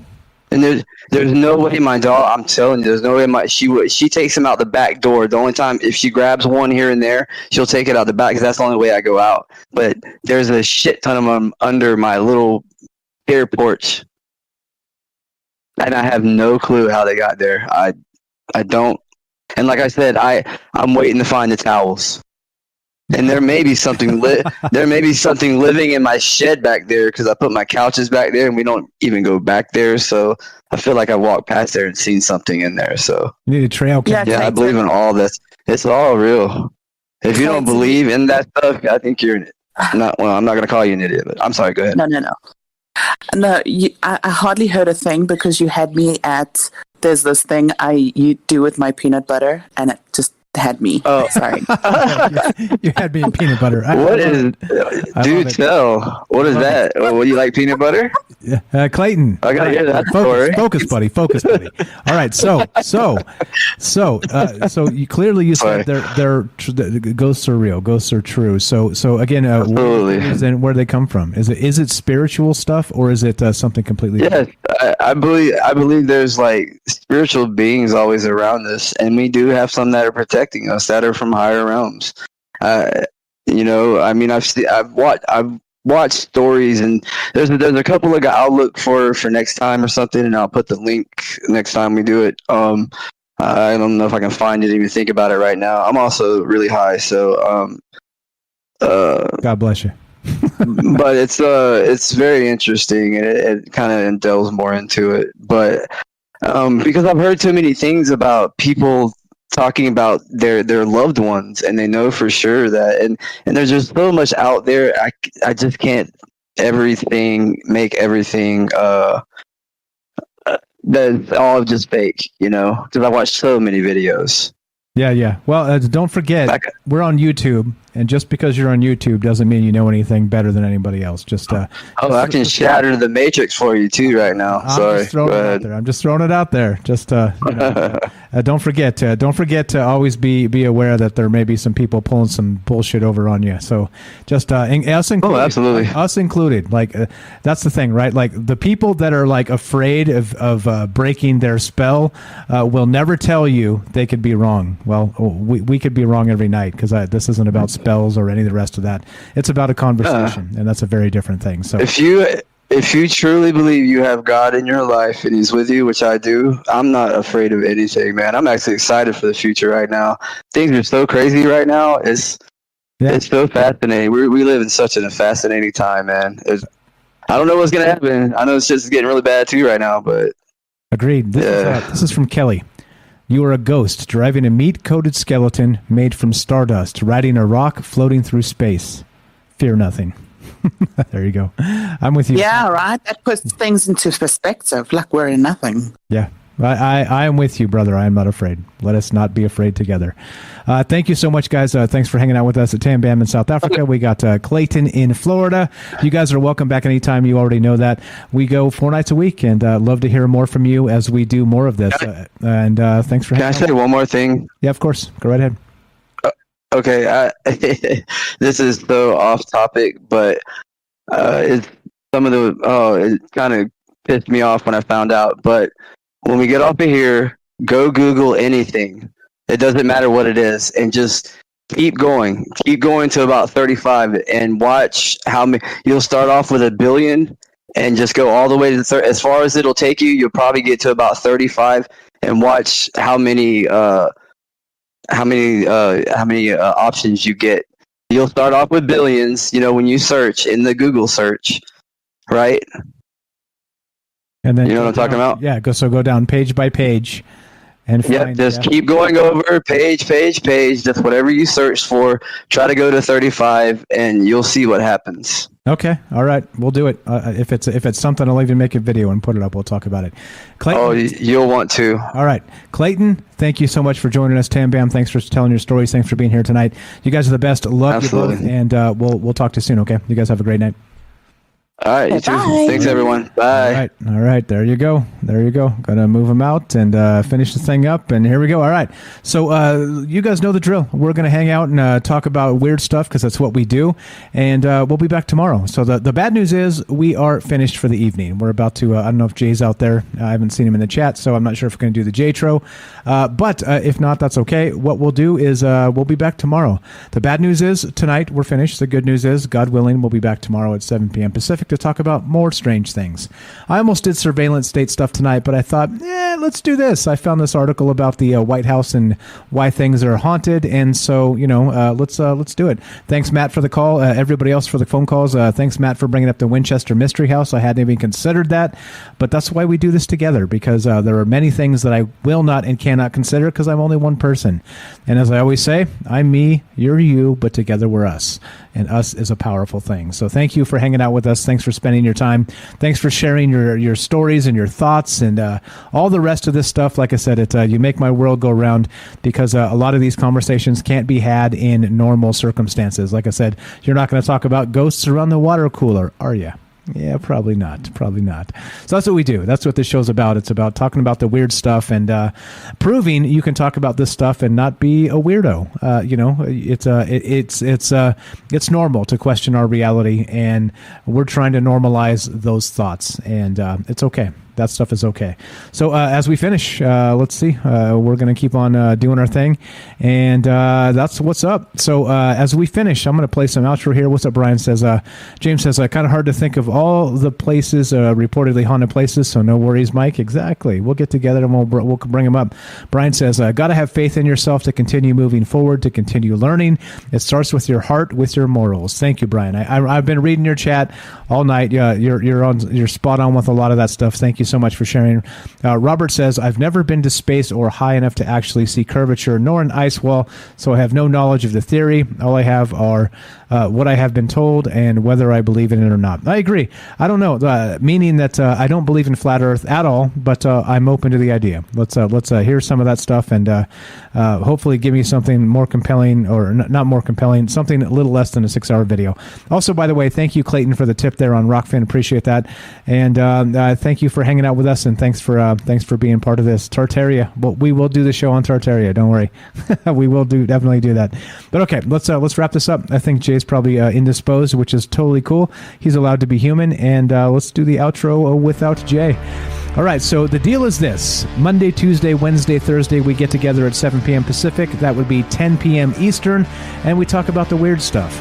And you never know what you're going to get. Life is like a box of chocolates, says Forrest Gump. Well, I kind of agree. If you show up on every night to Troubled Minds, you never know. Sometimes it's UFOs, sometimes it's ghosts, sometimes it's parapolitics and the surveillance state, and maybe tomorrow we'll talk about that. Who knows? We'll see where the conversation leads. But thank you so much for joining us and being part of the thought process, being part of the conversation process. And thanks for sharing your ideas. That's as always, right? This is what the powers that be are most afraid of. People sharing ideas. And it doesn't seem so malicious, does it? It doesn't seem so terrible. It doesn't seem like we can even disagree and get along. Or it does seem like that, but again, if you ask the powers that be, I think they believe otherwise. Well, we can prove them wrong. And again, thanks for listening. You guys are the best. We'll be back tomorrow night. And that's that. It's a wrap. It is a wrap. Like I said, you guys save my ass every night. Thanks for all the great calls, all the great stories, and we'll be back with more tomorrow. As we finish, let's go with this one, because it's one of my favorite quotes, along with that other deal with what Kelly always shares, the fear nothing. How about this? This is one of my new favorites. George Orwell said, "It's not so much staying alive, it's staying human that's important. What counts is that we don't betray each other." And there it is. All right, guys, we're out. More Troubled Minds tomorrow at 7 p.m. Pacific. Be sure, be strong, be true. Thank you for listening. From our Troubled Minds to yours, have a great night.